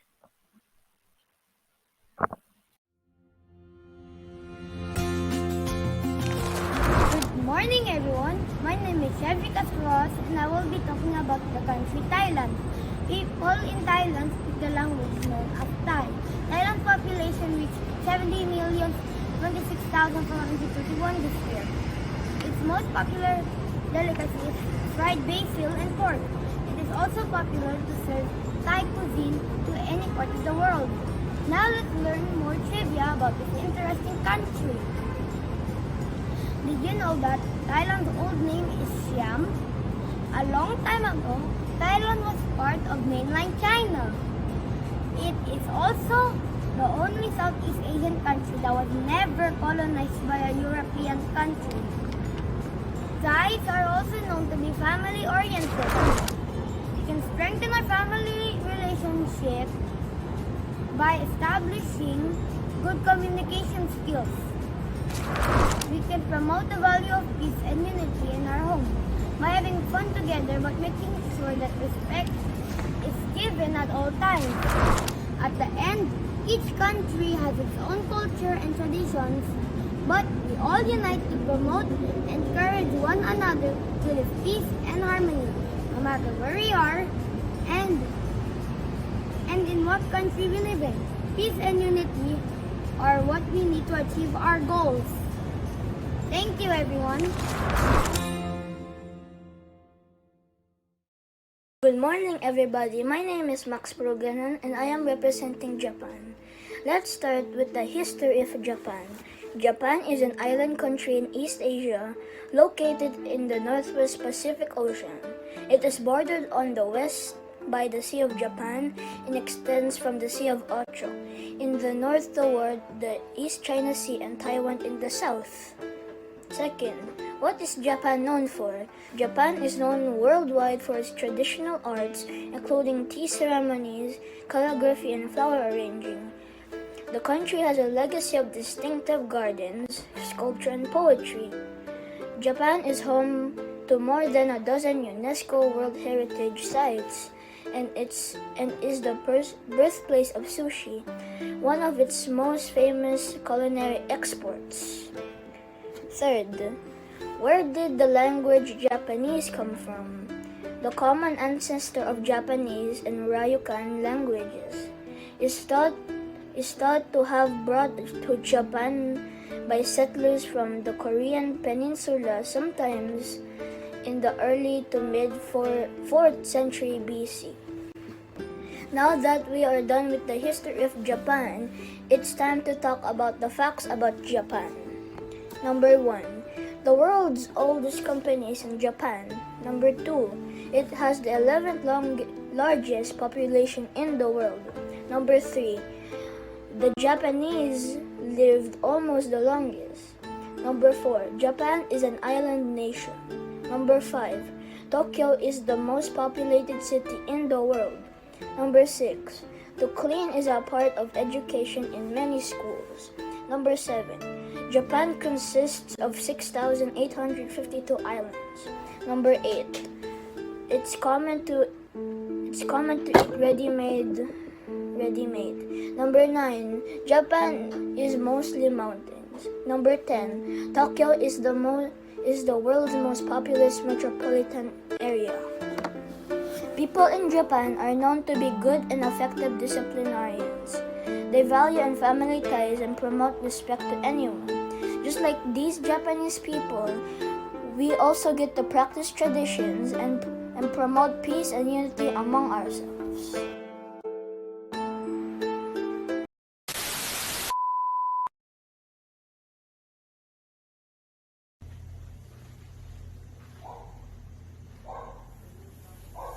Ciao, come va? Mi chiamo Lucas dall'Italia. You want to travel with me? Let me take you to Italia, one of the European countries rich in culture, history, food, and tourist spots. Let's go!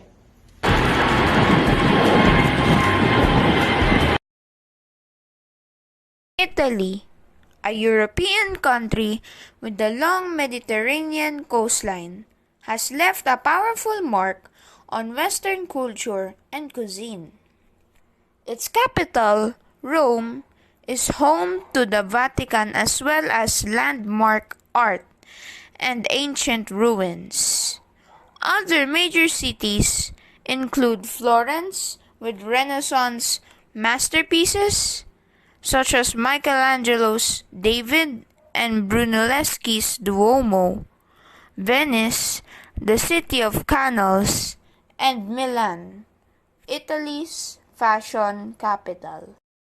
Italy is a boot-shaped peninsula that juts out of southern Europe into the Adriatic Sea, Tyrrhenian Sea, Mediterranean Sea, and other waters. Its location has played an important role in its history, and history shapes up Italy's tourism and culture. In Italian culture, families socialize and celebrate often. Even on a regular day, they'll meet in each other's homes for dinner or head to restaurants together. Food equals love and tradition in Italian culture. La famiglia is the most important aspect of an Italian's life. A family in Italy is for life. Members typically look after each other, encourage each other, nourish each other, and make sure that children grows up with values. Values equals respect, and respect equals peace. So did you enjoy our short but exciting tour? See you again next time. Adio. G'day mate, my name is Jacob Cueva, and today I'll be taking you on a tour around the land down under, Australia. We'll be discussing information and the history of Australia, and we'll also be discussing how I can promote and strengthen peace and trust in my family. Let's talk about Australia. Australia is found near the bottom of the globe under Indonesia and Papua New Guinea and to the northwest of New Zealand, giving off their popular nickname, the land down under.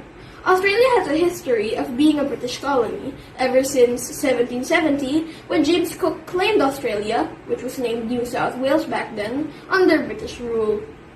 In 1907, the 1907 Imperial Conference was held, in which British leaders and self-governing nations of the British Empire, or Dominions, debated on whether or not Australia could be a Dominion. In the end, Australia was given the status of Dominion. To some rare and cute animals. Koalas, kangaroos, wombats, platypuses, and emus all belong to this country, in which they even had a war with in 1932. Australia itself is part of the continent Oceania, which is made up of New Zealand, Australia, and Papua New Guinea. The country's government is made up of Queen Elizabeth II, their Senate, their House of Representatives, the Federal Executive Council, their Prime Minister, the High Court of Australia, and other federal courts. Now let's talk about how I can promote peace and trust in my family.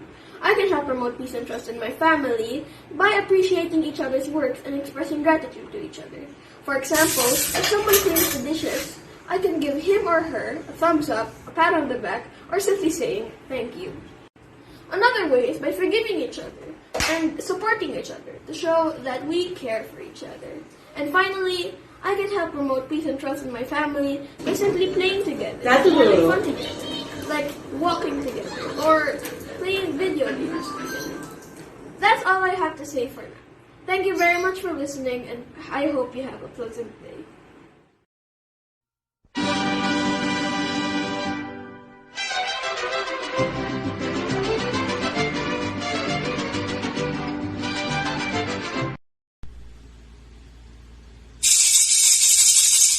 Buenas tardes, mi amigo. Yo soy Alvin David desde el grado 6 de Dignidad, and I'm representing Mexico,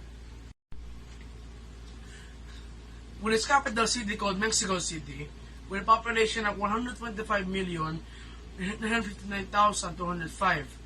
Mexico is home to the world's largest pyramid. There are 69 different languages spoken in Mexico. Mexico City is the second city in the world with the largest number of museums. Tacos, enchiladas, and of course picante are traditional Mexican cuisine, thus creating a unique blend.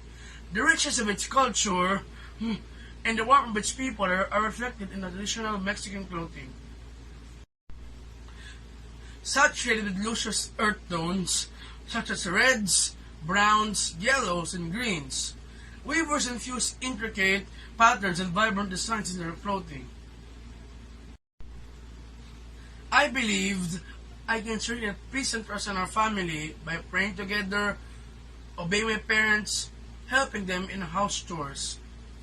We must spend a quality time with them and appreciate everything they do for us. Our family is the only one who can love us unconditionally. Every parent desire is for us to be the best person we could be. Mil gracias. Good morning, my name is Muhammad Jari H. Maksir, and today I will be representing Saudi Arabia.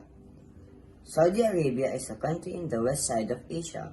It is the largest in the Middle East and is the second largest country in the Arab world. It is most known for the supply or amount of oil it has. It has the largest economy in the Middle East, and it is the 18th in the world. It has both the biggest oasis and desert in the world. They are called Rub al-Khali, the desert, and Al-Ahsa, the oasis. Saudi Arabia is sometimes called the land of the two holy mosques because it has two of the holiest places in Islam, the Al-Masjid al-Haram in Mecca and Al-Masjid al-Nabawi in Medina. Saudi Arabia's founder, Abdulaziz Al Saud, died on 1953. He had 6 sons, which of course became his successors, which includes Saul, Faisal, Khalid, Abdullah, and Salman. The history of Saudi Arabia started when the Al Saud dynasty emerged in Central Arabia, 1744. It also started with the establishment of the Emirate of Diriyah. Saudi Arabia is the site of several ancient cultures and civilizations. Saudi Arabia also has one of the earliest traces of human civilization that date back to around 63,000 to 500,000 years ago. Even though Saudi Arabia has gone through some internal and external conflict, but it is still a well-functioning country. The most important events that has happened in Saudi Arabia are: the Holy Sepulchre was built, 330, the Islamic Empire was made January 1, 1700s, the first Saudi state was made January 1, 1800s, the Arab Revolt January 1, 1916 to January 1, 1980. Saudi Arabia was made a country September 23, 1932. Oil was found in the country January 1, 1936, and Saudi Arabia founded its flag March 15, 1973. Thank you for listening to my presentation. I hope you enjoyed it and have a good day. Annyeonghaseyo. My name is Ross Orsiang from Grade 6 Dignity, representing South Korea. South Korea is an East Asian nation on the southern half of the Korean Peninsula, Seoul is the capital of South Korea.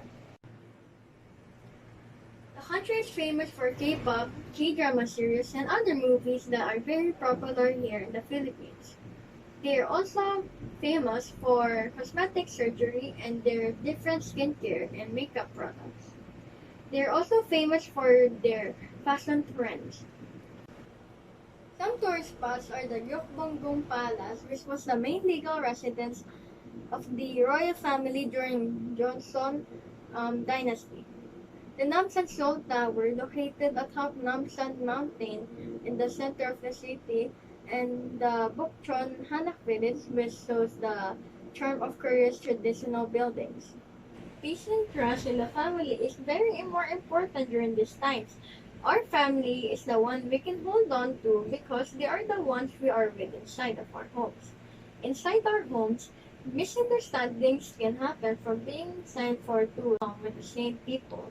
That is why peace and trust is important, and we should strengthen the bond of our family because we need them to get through the problem we are facing today. We can strengthen the peace and trust in the family by spending time together. The family can watch movies or even K-dramas and play games together. We should also remember that we should always communicate with one another because communication is key to a healthy relationship. Once again, I am Professor Xiang representing South Korea. Kamsahamnida. Sawadika and good morning everyone. My name is Sean Justin Vico Bobos, and today I will be presenting my AP PETA, which is UN, where I will share info about the country I picked and how to promote and strengthen peace and trust in the family. The country I picked is Thailand. First, let's start on their history. King Mangrai was its founder. This city-state emerged in the same period as Sukhothai. The northern city-states then became vassals of the lower Thai kingdoms on Thonburi and Bangkok. In the early 20th century, they were annexed and became part of the modern Siam, the country that is now called Thailand. Second, what is Thailand's capital? Thailand's capital is Bangkok. Bangkok is a large city known for ornate shrines and vibrant street life. The boat-filled Chao Phraya River feeds its network of canals flowing past Ratanakosin Royal District, home to opulent Grand Palace and its sacred Wat Phra Kaeo Temple. Nearby is Wat Pho Temple with an enormous reclining Buddha, and on the opposite shore, Wat Arun Temple with its steep steps and Khmer-style spire. Now to the segment, how to promote and strengthen peace and trust in the family. To strengthen peace and trust in the family, you have to love and take care of your family always, and do not hurt them in any way, emotionally or physically. Always respect one another to gain peace and trust, and you should always get along and always get together, and have fun always. Thank you very much for listening, and have a great day.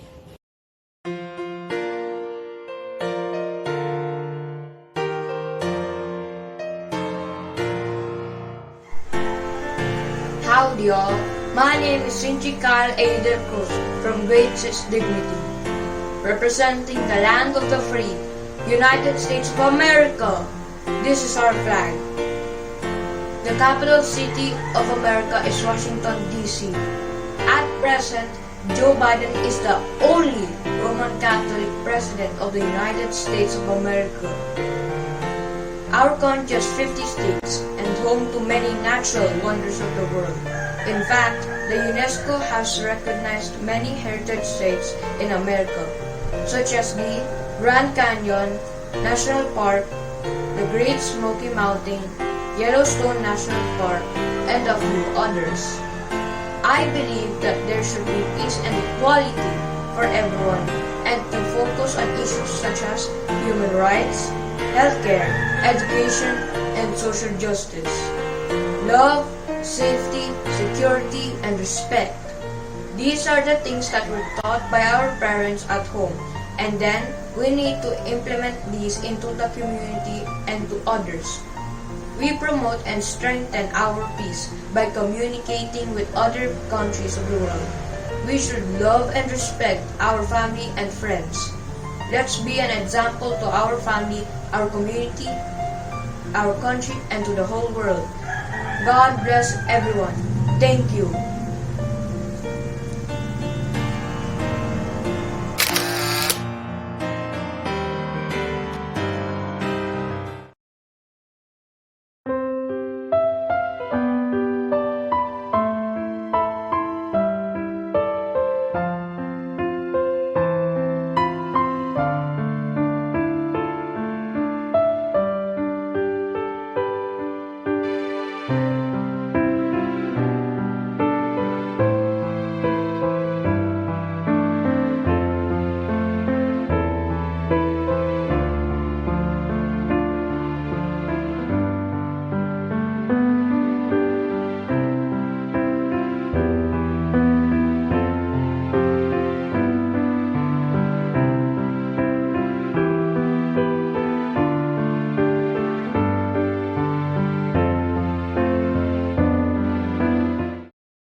Good morning.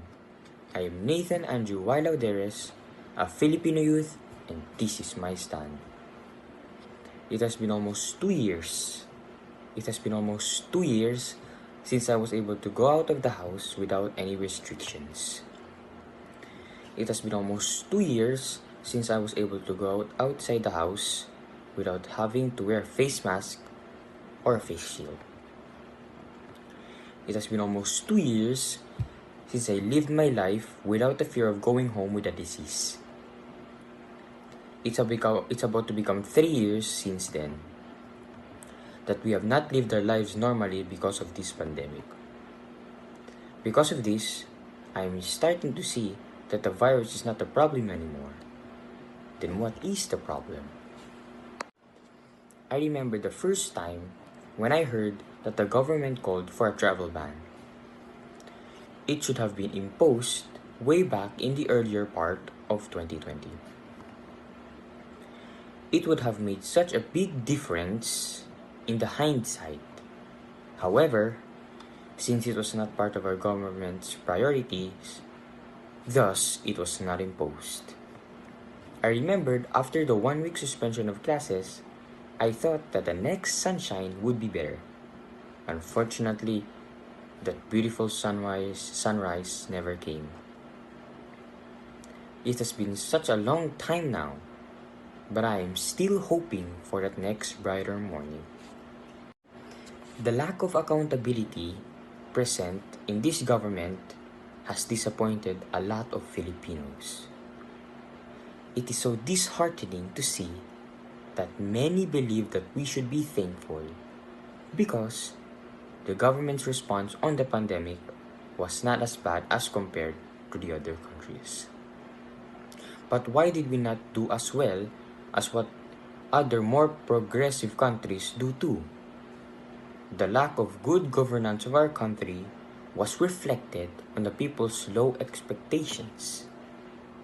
How can the people be united when its leaders are not? The administration was too proud to swallow their pride. They were not able to unite and work together, then tried to come up with a proper and abrupt solutions. Aside from that, the unlikable attitudes of some leaders to even take advantage of our current situation really made me wonder, what kind of people leads us? The low expectations that the people set on the kind of leaders that we have is so scary. Not for the older generations, but for us, the youth. In our point of view, the pandemic was not handled properly. We are the ones that will grow up not capable of running top speed. As we face the challenges of the real world, It is our future that is on the line. This is not the fault of the pandemic anymore. If you think about it, the pandemic showed us the reality in our governance. To grow up and be educated in a time where the means of education are in front of a screen is really challenging, yet discouraging. It takes the joy of studying away from school. In a physical setup, the youth is the future of this generation. The future lies in the youth. It has always been a fact. As we can see in the present scenario, they do not take care of the future because they do not take care of us. How is the future going to look like if we are not being taken care of? How is our future going to be if we're not properly educated? We ask that the future will be given importance. We ask to be well taken care of and nurtured properly. We do not want to live in a future where the standard for everything has been set low. Our voices has been clamoring as one for a better pandemic response and a better form of educated in the new normal. It has been almost 2 years since we last enjoyed a beautiful sunrise. I hope it does not come to 3. I, along with my fellow youth, is asking for a better governance in a great hope of saving our future. We want to live in a world without face masks and face shields. We want to live in a world where we can freely give hug to other humans. We want to live in a world wherein, if another pandemic occurs, the government will respond better. We want to live in a world where we are able to enjoy another beautiful and brighter morning. The next and the new sunrise would be full of hope. Thank you very much. Assalamualaikum. Peace be upon you, everyone. Greetings from Yemen, our friends. It is very sad to say that currently we are in time of crisis. Here, we are experiencing terrorist acts, civil war, violence against women and children, health problems, famine, and poverty in different parts of the country. Children are dying from hunger. Families are losing loved ones. Us, the youth, are wondering what future will be like for us if this goes on. We wanted to live a normal life where we can study, be healthy, and feel protected and secured. We are just normal kids. We wanted the same as what usual kids like us want. Every youth like us deserves a better world to live in. The present will shape our future and the next generation as well. We need help. Save our future. Another battle to deal with is the threat of the pandemic. We are fighting not just war and famine, but also the COVID-19 virus. It is spreading in the world very fast, from one person to another and from one place to another. There is a challenge in our healthcare system. We badly need medicine and health supplies. We are just surviving to live another day. We are protecting not just ourselves, but everyone. We are a constant threat to each other now, while the virus continues to progress. We must do what it takes to be sure we are safe so others will be safe as well. Let us help each other to end this pandemic. Let the stronger ones support the weaker ones and help them stand up. This is a collective effort to end this pandemic together. It will start from each of us. If we believe in peace and humanity, I believe there is still hope. While there is life, there is hope. While there are new children being born, there is a reason to live and make this world a better place for them. We must act now. There is no time but now. Let us start. The youth and the new generations to come need to see the beauty of what our world can offer. Save the future. If we trust each other, we can do it. I matter. You matter. We matter. What you do to help in your own little way will go a long way. If we combined small things, it would lead to greater things. Do your part. Use your voice. Speak what is in your mind. Do what is right. Words are powerful. It can reach places. We are in the time where social media has a long reach.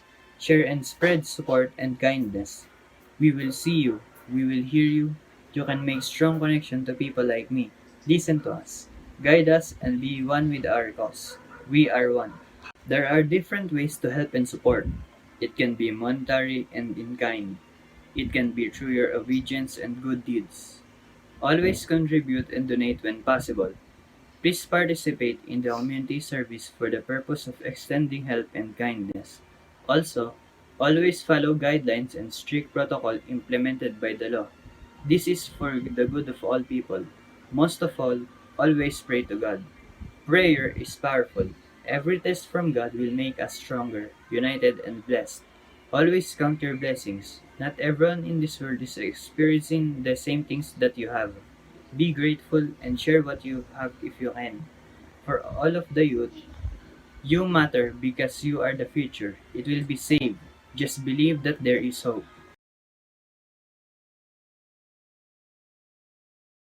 The COVID 19 pandemic has given us so much, and certainly in all aspects of life.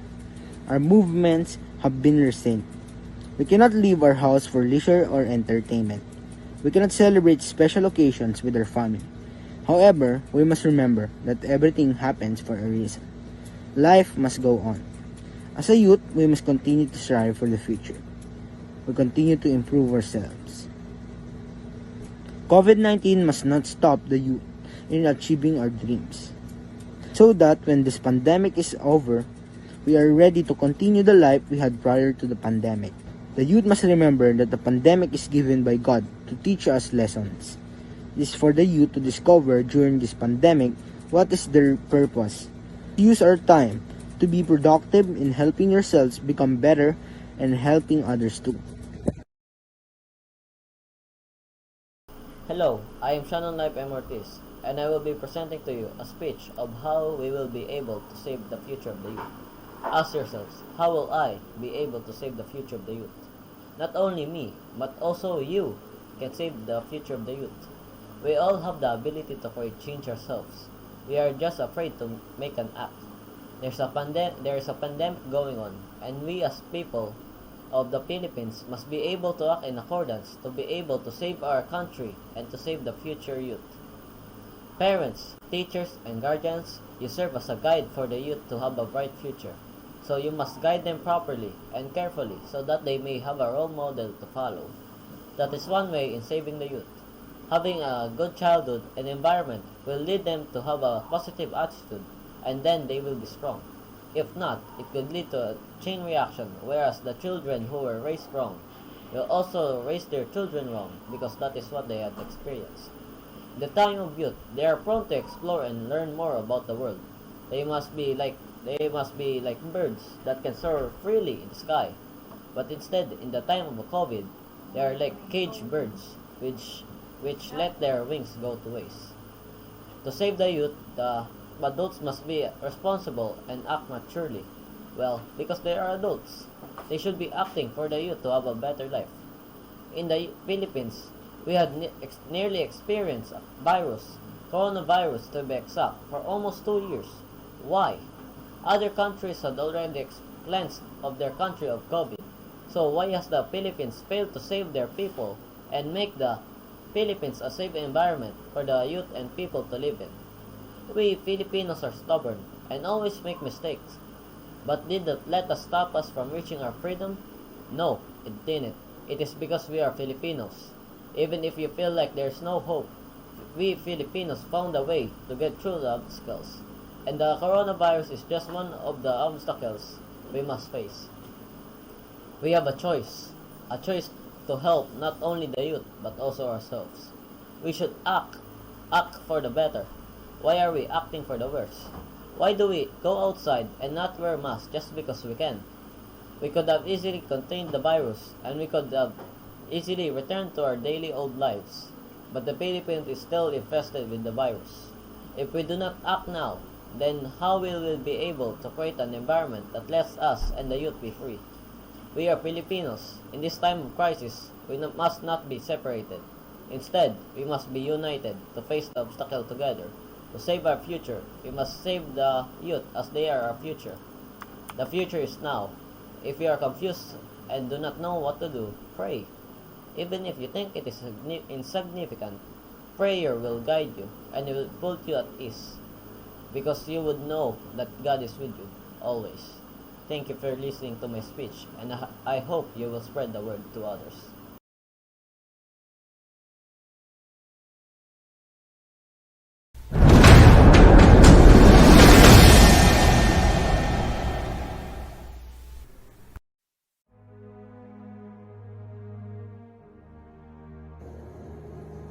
United Nations Honorable Delegates, ladies and gentlemen, I speak on behalf of the youth of my beloved country, India.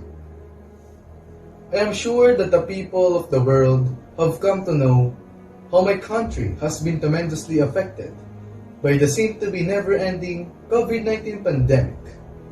The COVID-19 pandemic is one of the most dangerous challenges this world has faced in our lifetime. It is above all a human crisis, with severe health and socio-economic consequences. While it is true that the COVID-19 does not spare anyone from its terrifying annihilation of human race, it is a sad truth to say that we, the youth, during this pandemic crisis, are the ones who are most vulnerable and most severely affected beings for some quite obvious reasons. Youth age is universally known as the age of development and learning, during which we should be enjoying the academic realities in our schools. But it is with regret and sadness to tell you that nearly 1.3 billion students all over the world were stuck at home following the sudden interruption of their school year. As a consequence, we have learned how to navigate distance learning.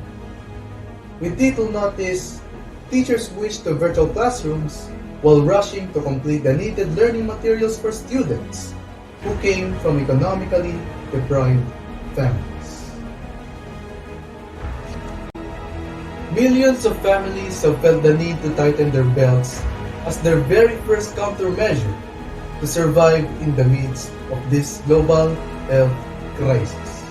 With all these realities mentioned, we are all led to answer one very important question. How do we safeguard the future of humanity? Well, the only way to see the future of humanity is to see the condition of the youth of the world now. We, the youth of these modern times, desperately need absolute love and protection from our parents, who in turn need the protection of the leaders of nations. I am therefore knocking at the hearts of our national and world leaders to please prioritize the safety and health of families. Keeping families safe is the very first step in saving the youth of today, eventually saving the future human race. But this crisis is not just a national concern. This is an unprecedented global health crisis in our lifetime that calls for an unprecedented response. This only means that we cannot work individually to fight this crisis. Now is the time for unity. It is the time for sincere cooperation and assistance as we fight this virus and its shattering consequences. It is only through genuine spirit of solidarity that we, humankind, will be able to overcome this great challenge in our lifetime.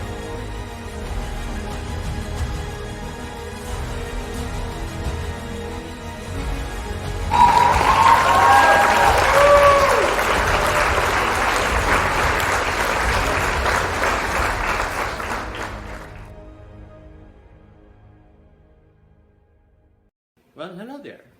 Greetings everyone, I'm Luis Gabriel Elenigo, and I'm here today to tell you that you matter, and why that I think so. All lives matter, including yours. Why? Because you are one in a billion, literally.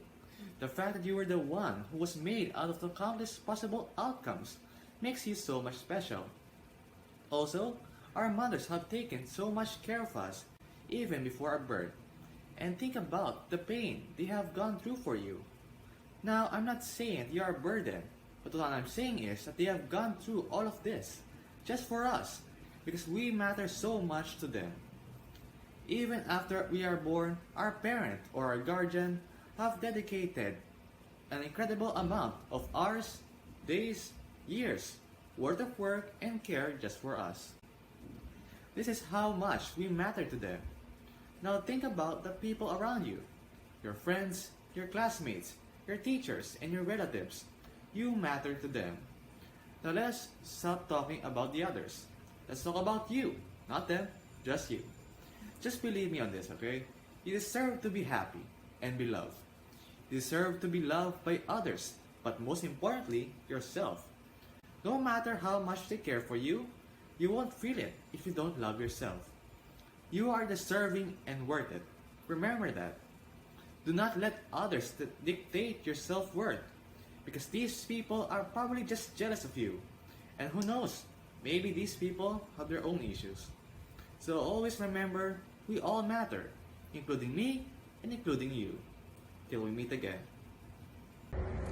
Hello, my name is Dirk Aaron Uy, and my speech for this UN week in my country to represent is the US or the USA, United States. The title of my speech is A Choice Worth Thinking. Our future. Something we want to grasp yet so far away, unreachable. The future is the one thing we want to attain. But how is that attainable? A way for us to attain and get it is through our actions in the present. The actions we do in our present reflect our future. Things that happen in the future is encased by the event of the past. Let us say we made a very, very bad choice in our present. Now that path is laid upon us is not good. How will we change it? How will we save it? One way is to avoid making it worse. The worst that could happen may be life endangering. Another way is to ask help from other people beside you no matter what. But what should we save? We can save our planet by following the 3 R's. We can also save our race. For an example of that is reducing racism. No matter how long it will take, as long as we can put an end to it. Many people suffer from racism, and the backlash and the effects of depression will take place on the person affected. Saving the future and saving the race starts with us right now. No matter the time, no matter how our choices affect both our future and our words, it will affect each other. And both will affect our future of our race and our planet through our actions alone. Everything is decided by our own actions. So now, what will you do? Thank you very much.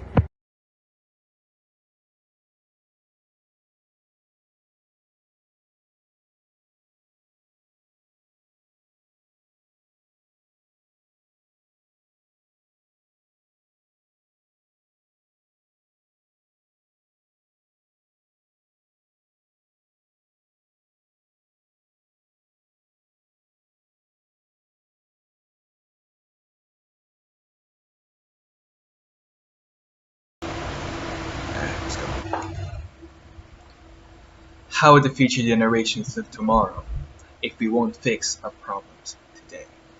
Good day to you all.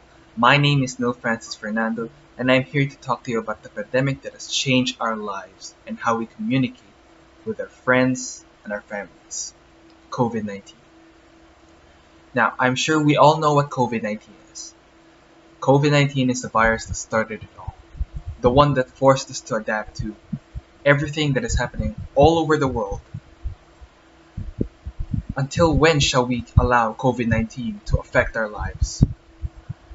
When will we have the chance to go back to the way the things were and we considered them normal? Will we ever go back to the way the world was before the virus? Going to school face to face, eating outside with your families or friends, and going to the theaters to watch a movie. We can't go back in time, to change how everything went down, no matter how hard we try. But we can for sure change our future for us and the ones that'll come after us. To change the future, we must follow the new rules set, which is to always wear masks, keep ourselves clean, stay 6 feet away from someone, and we should also get the vaccine as soon as possible to lessen the chances of getting the virus. We need everyone to cooperate with these new rules so that the virus can no longer affect our lives and can stop spreading completely. Speaking of hygiene, not only do we have to keep ourselves clean, but we should also keep our surroundings clean. As Mahatma Gandhi said, and I quote, "Earth provides enough to satisfy every man's needs, but not every man's greed." We, as humans, always take the Earth's natural resources, but we tend to forget that the Earth's resources are finite. Meaning, eventually there will be nothing left to harvest, and we would have, well, nothing. Humans always gather resources to improve our lives, but we forgot that the Earth needs our help so it can improve everyone's lives.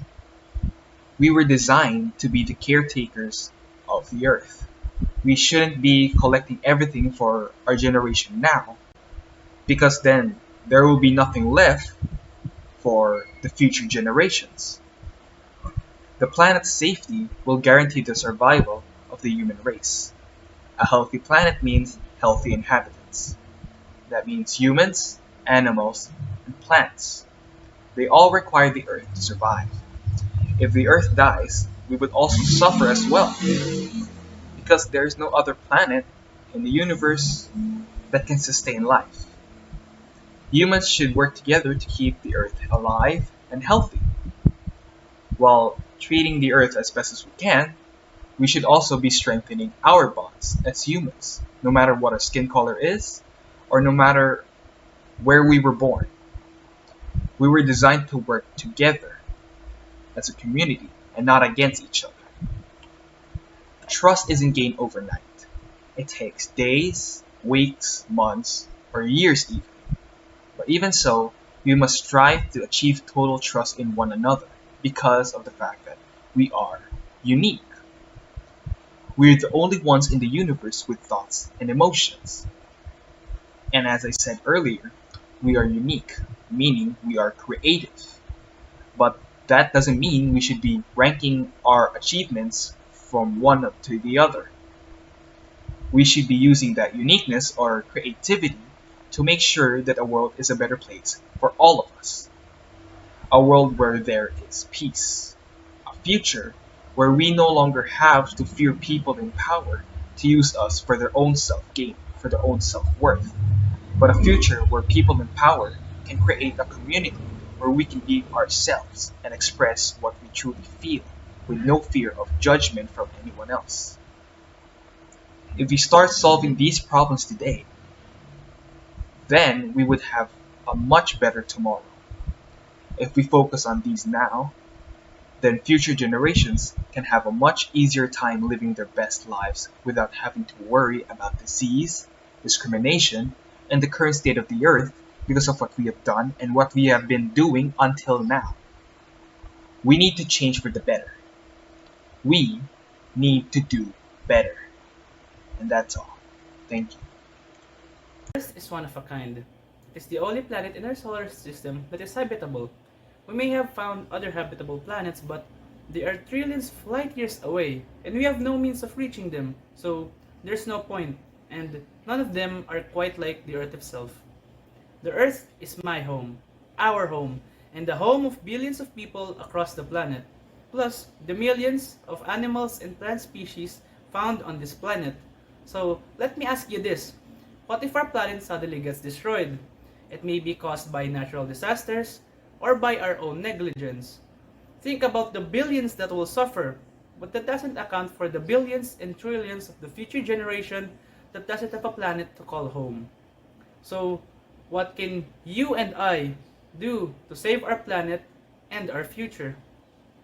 Right now, we are facing a pandemic that nearly killed our entire race. So it is important that we tackle this problem head on. planning on for the future is very crucial, but we must focus on what's happening right now, because what's the point of planning for the future if nobody's alive to see it? Right now, the problem we are facing with the pandemic is a lack of strong leadership. The plans and programs seem good on paper, but the implementation and quality of the programs are always questionable. We have to blame the different departments for not fully cooperating with one another to fully iron up the details and to fully plan out the situation. Plus, but the most severe problem we have is making the wrong decisions outright. The government is always making questionable decisions, may it be the lack of information or their stubbornness towards third-party groups that actually can do their jobs right. So, we must make policies and decisions based on scientific researches and less about gut feelings. The most important thing for us to succeed is for us to have clear communication and if we work together, in unison. Because most problems lay in miscommunication and people trying too hard to carry a single problem. Asking for help may be hard, but there's always somebody willing to help us. So together, we can save our planet and we can save the billions and trillions of future inhabitants of this planet.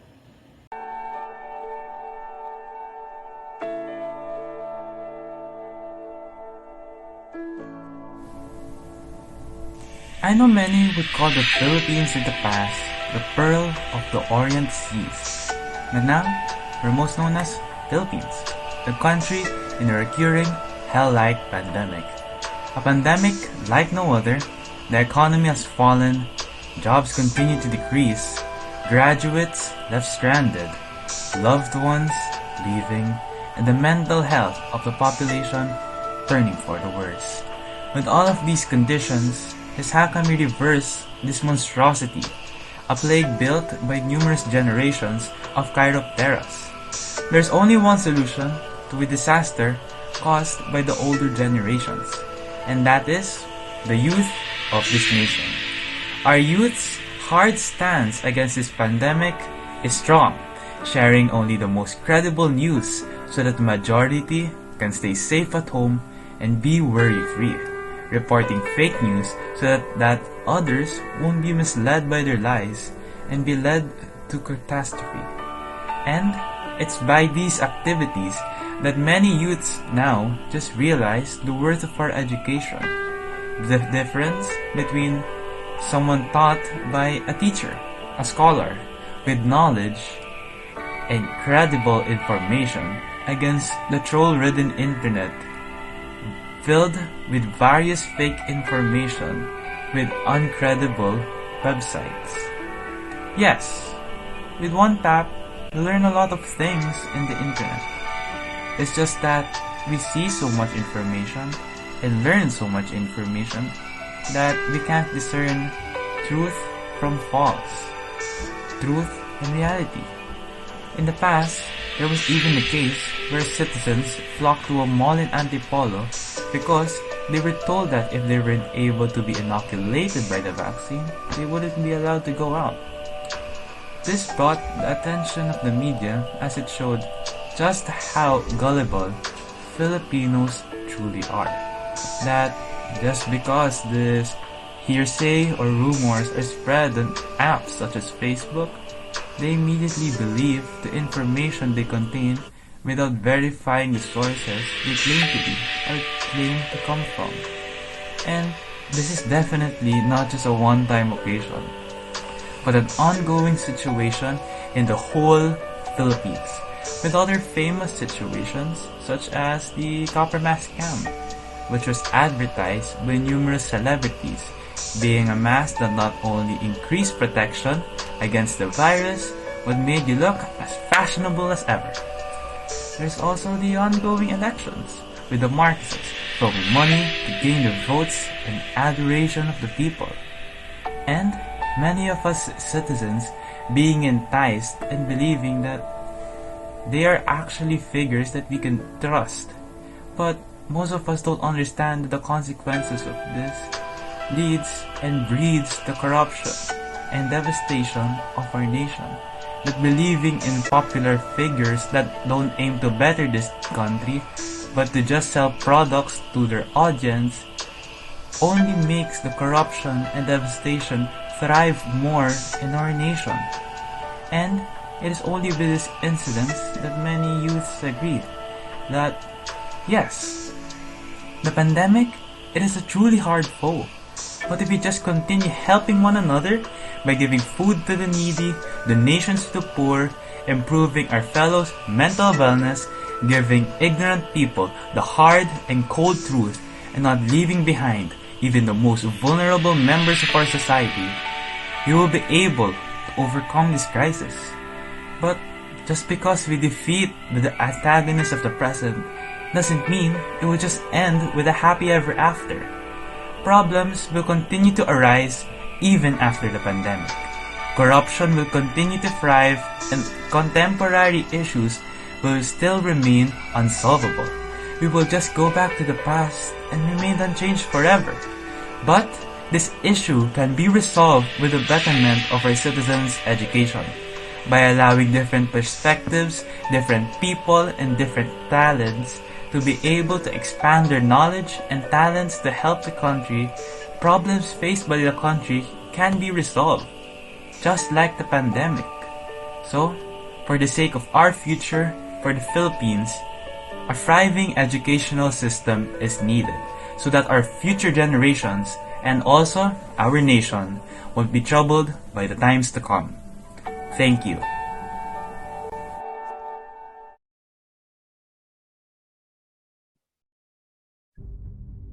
I am not a courageous man, nor a man that can lead. I am just a man that you see every day. A normal man that doesn't want to stand out from the crowd. I am a man that is used to following the system. We humans are used to that. Following orders from the people in power. Telling us what to do, what to feel, what to say. But when I saw my brothers and sisters suffering, it made me realize that something has to be done. I know us humans can live by each other's happiness, but we lost our way of humanity. Greed has poisoned people's minds and hearts. Men in power are torturing innocent people, enslaving thousands of poor men, women, children, and minorities. Thousands of our brothers and sisters crying out for help. I am calling you all. Stand up and help your brothers and sisters. Soldiers, don't fight for people who despise you, who treat you as their pawns, who treat you as animals for slaughter, who make you fight your brothers and sisters. Don't fight for slavery, fight for liberty, for freedom, for democracy. Let us use the power of democracy to unite us all, to fight for a new world where people live in happiness and in peace, a world where dictators don't rule, but the people, by the people. Fight for a world where science and progress lead to people's happiness. Men, women, soldiers, black man or white, in the name of democracy, let us all unite. The past year has been a very eventful time for the youth. With the new implementation of distance learning, copious amounts of new experiences and problems that even the youth cannot understand how to answer. Jose Rizal once said, "Nasa kabataan ang pag-asa ng bayan. But what if even they cannot answer these problems?" During these trying times, the youth have experienced many new things, especially the pandemic and the implementation of distance learning due to the lockdown. These new things have caused many problems for the youth, yet they still stand strong and extruded resilience throughout these trying times where everyone else is struggling. The youth have had a very strong stance for this pandemic as they want to go back to the normal lifestyle again, where we go outside for a walk and enjoy the surroundings. The youth are very particular when it comes to wanting the normal life to come back. Moreover, they are very optimistic when it comes to the vaccination of people and want the cases to slowly go down. However, there are some things left ignored. During these times, the youth have been struggling. We may not see it, but they are struggling both mentally and physically. Some are left without jobs due to the pandemic, closing down several businesses, then leaving them with not enough money to sustain them every day.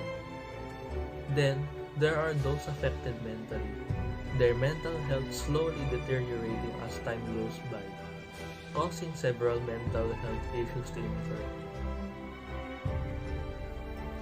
In summary, the youth have had a very positive stance towards the pandemic, as they want the pandemic to end as soon as possible, so that we can eventually come back to doing our everyday things again. Moreover, the youth is very positive when it comes to vaccination, agreeing that it helps the community and will soon and will soon enough contribute to the lowering of cases. Moving on, the youth struggle, yet it does not mean we should leave them to struggle there. First and foremost, we must help them by giving them support, encouraging them, and helping them with their issues this pandemic. As the youth's mental health right now is very fragile, with the cases of depression increasing day by day, we all need to take action in order to prevent this and help those in need. Lastly, to secure the integrity of our community. In order to strengthen our human race, we must help each other. Helping each other is one of the first things we can do in order to become one and ensure our future. As Regis Muraya once said, part of being a person is about helping others.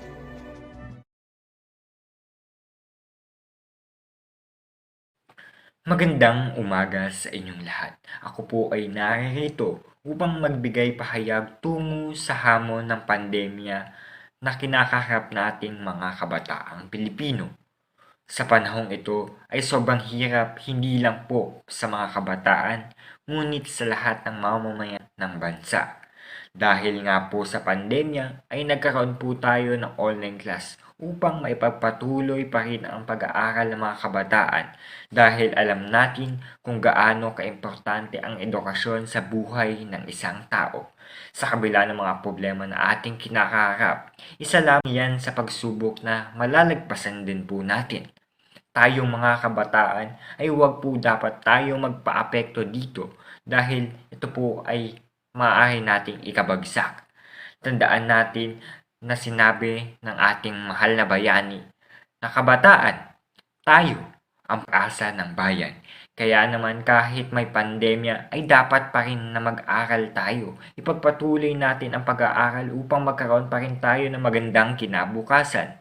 Tandaan din natin na dapat magdoble ingat tayo sa ating kalusugan at pangangatawan.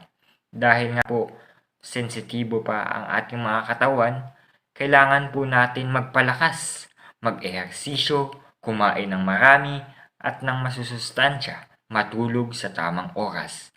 Alam ko rin ang iba sa inyo ay bagot na dahil nga tayo ay nasa loob lang ng ating mga tahanan.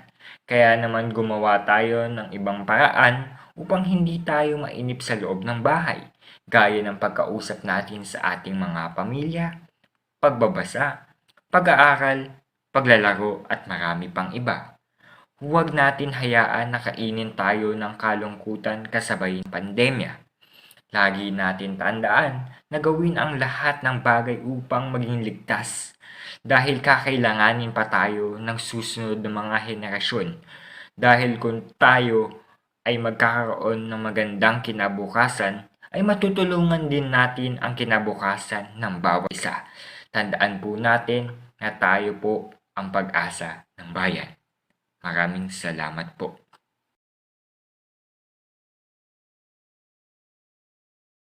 A pleasant day to all ladies and gentlemen that will be seeing and hearing me deliver my speech today. I'm Christian Joseph Flores from Grade 12 ABM Strand of Aquinas School. In this moment, I speak to all of you present not only as a student that is studying in the midst of the pandemic, but also as a young man who still dares to dream. So, my life before the virus struck is simple and conventional. I wake up in the morning, eat my breakfast, go to school, and go home. review my lessons, then sleep. That was the cycle of my life before all of these lockdowns. Now that I have lost that kind of normal life, since being stuck within these walls of my home, I've come to realize how much I miss that life, which is why I'm asking all of you today to give more efforts in handling the pandemic. Let the doctors and the medical professionals who knows the best in this situation handle and be the ones to lead. Think of the other people first before our greed. It is the people that makes a country and not the other way around. Surely, if we do this, we'd be able to see the blue skies clearly again. The second point of my speech is the future of our youth. Many Filipino youth today have no access to any kind of education, which is why they grow up dumb and illiterate. So I propose the government to begin to focus more on the education of the youth so they would grow up knowing what is right. We should also take a stand against historical revisionism that political figures seem to take advantage of to manipulate those who are in poverty. So the key to solving poverty is through education. Someone once told me a great quote: give a man a fish and you can feed him for the day. Or teach a man how to fish and you can feed him for the rest of his life. So, lastly, I would like to remind you all that the world is changing. Many changes in our climate have been happening and we have been turning a blind eye. We must act now or suffer the consequences later. Notice the things before it's too late. We are all humans that are in the same boat, which we call Earth. If we lost it, what else do we have to replace it? May the failures and mistakes we have made in the past and now be the wisdom we use to build a better future. So, thank you all and have a good day.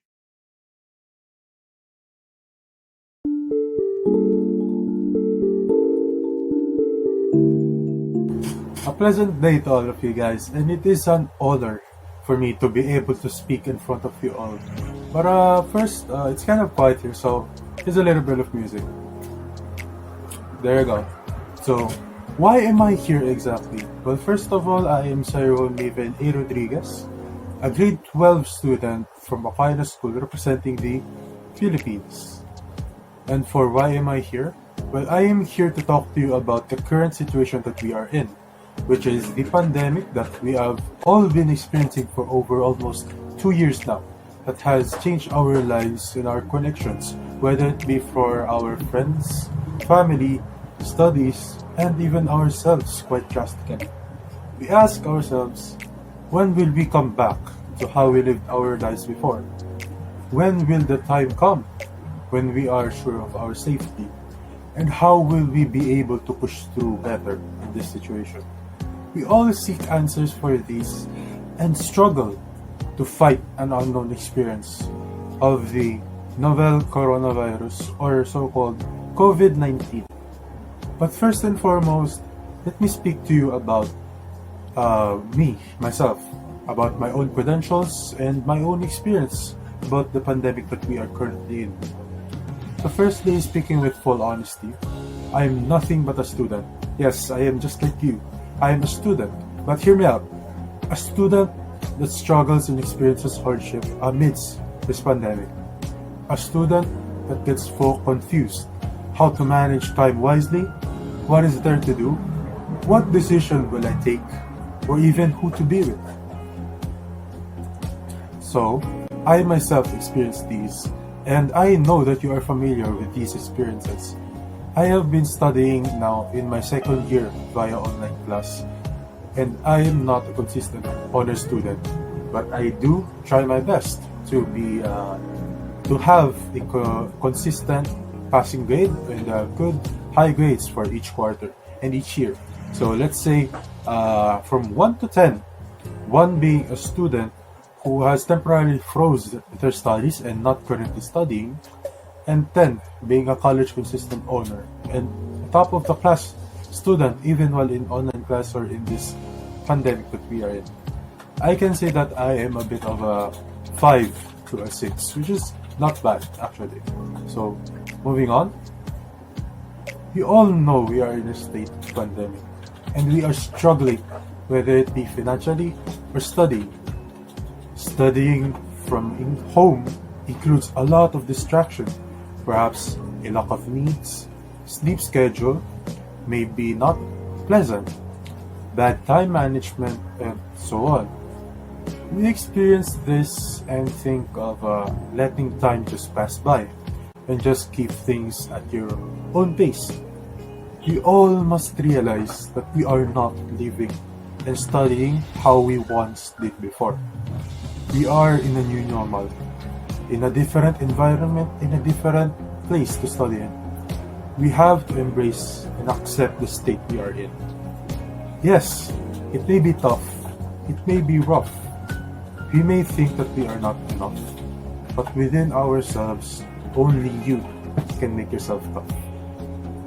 But for us students, we have all the source of information via the internet. And here in the Philippines, not all of us may have access, but we must surpass our limits to continue our studies, continue to work smart and hard, learn to take breaks. We need breaks for ourselves. It is for our own mental health and our own well-being. Don't overstress yourself. Just love yourself.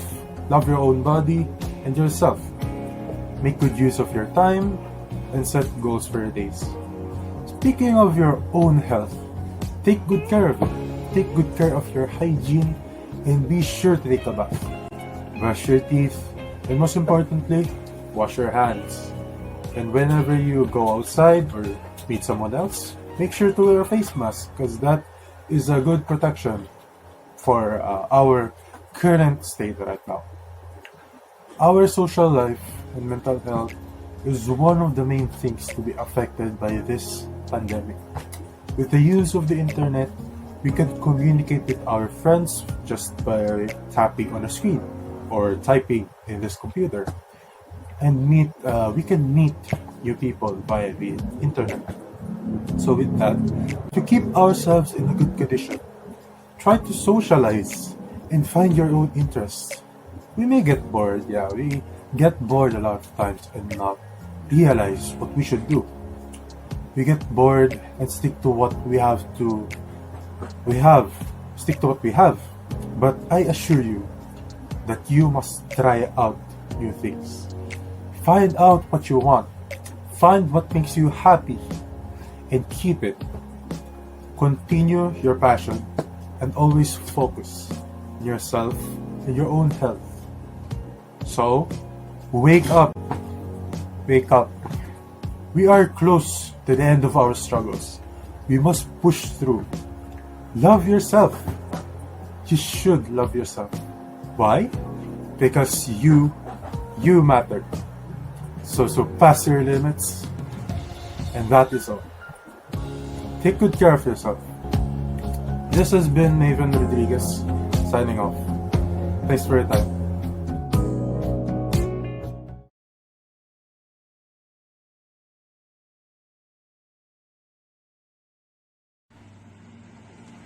Good day everyone. My name is Brian Tubil from AQUINAS School ABM Group from section grade 12 St. Jerome. And today I'm going to be doing a speech all about you matter. So people nowadays they really get depressed because it's not the same way as been before, where everyone's really happy. They get to spend time with their friends at school, even after school, and now it's really different. It's really different today. They tend to think that they don't matter, and that is where they're wrong. Okay, everyone matters. You, especially you, matter. Why would you even think that you don't matter in the first place? Because you make mistakes? Mistakes makes you stronger. So it's okay to make mistakes, and it's normal. Having mistakes in life is part of the process of becoming a better version of yourself. Okay? Nobody's perfect. I don't even know a single person that's perfect who doesn't make mistakes. You know why? Because nobody is perfect. What else? Why would you even think that you don't matter? Why? Come on, you matter, okay? Everyone matters. You know why? Because you are you. You are perfect the way you are, okay? You may have insecurities about yourself. You may think about your imperfections, but what makes you unique is you. You are who you are, just like what I said. Everyone's unique in their own way.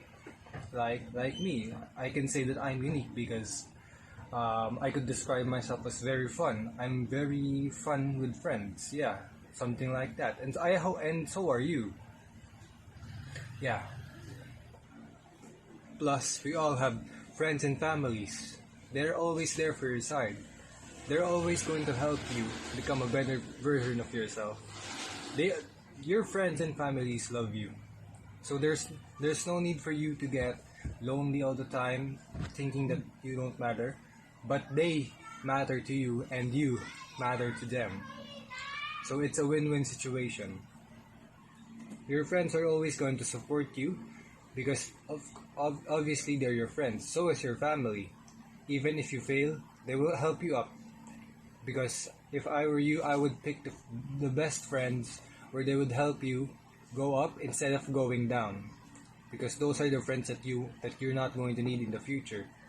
Friends are really important nowadays. Even though we're going to a point where us and our friends are not going to communicate at one point, but it's still good to remember the times that we had.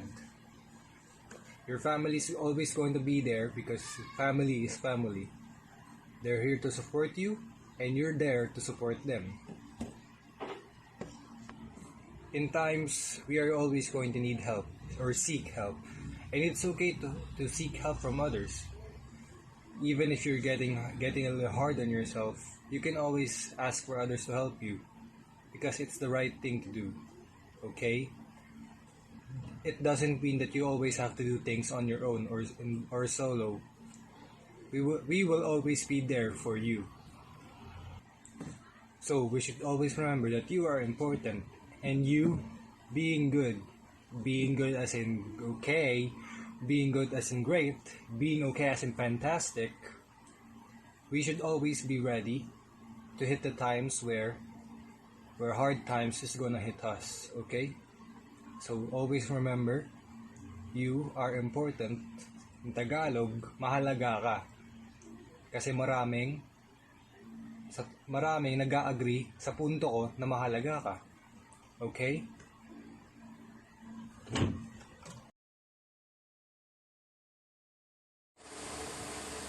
Hi, I'm Michaelito Envongalas, a Filipino-American news reporter.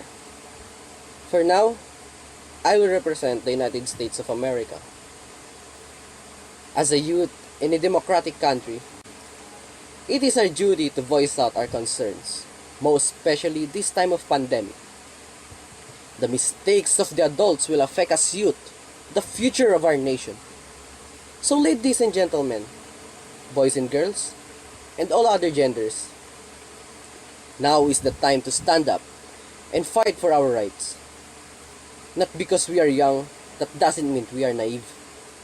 We have the knowledge and the capabilities to think like an adult. We are not just the future, ladies and gentlemen. We are also the present. We have the resources to stand and to promote our advocacies. We can use the means of the social media.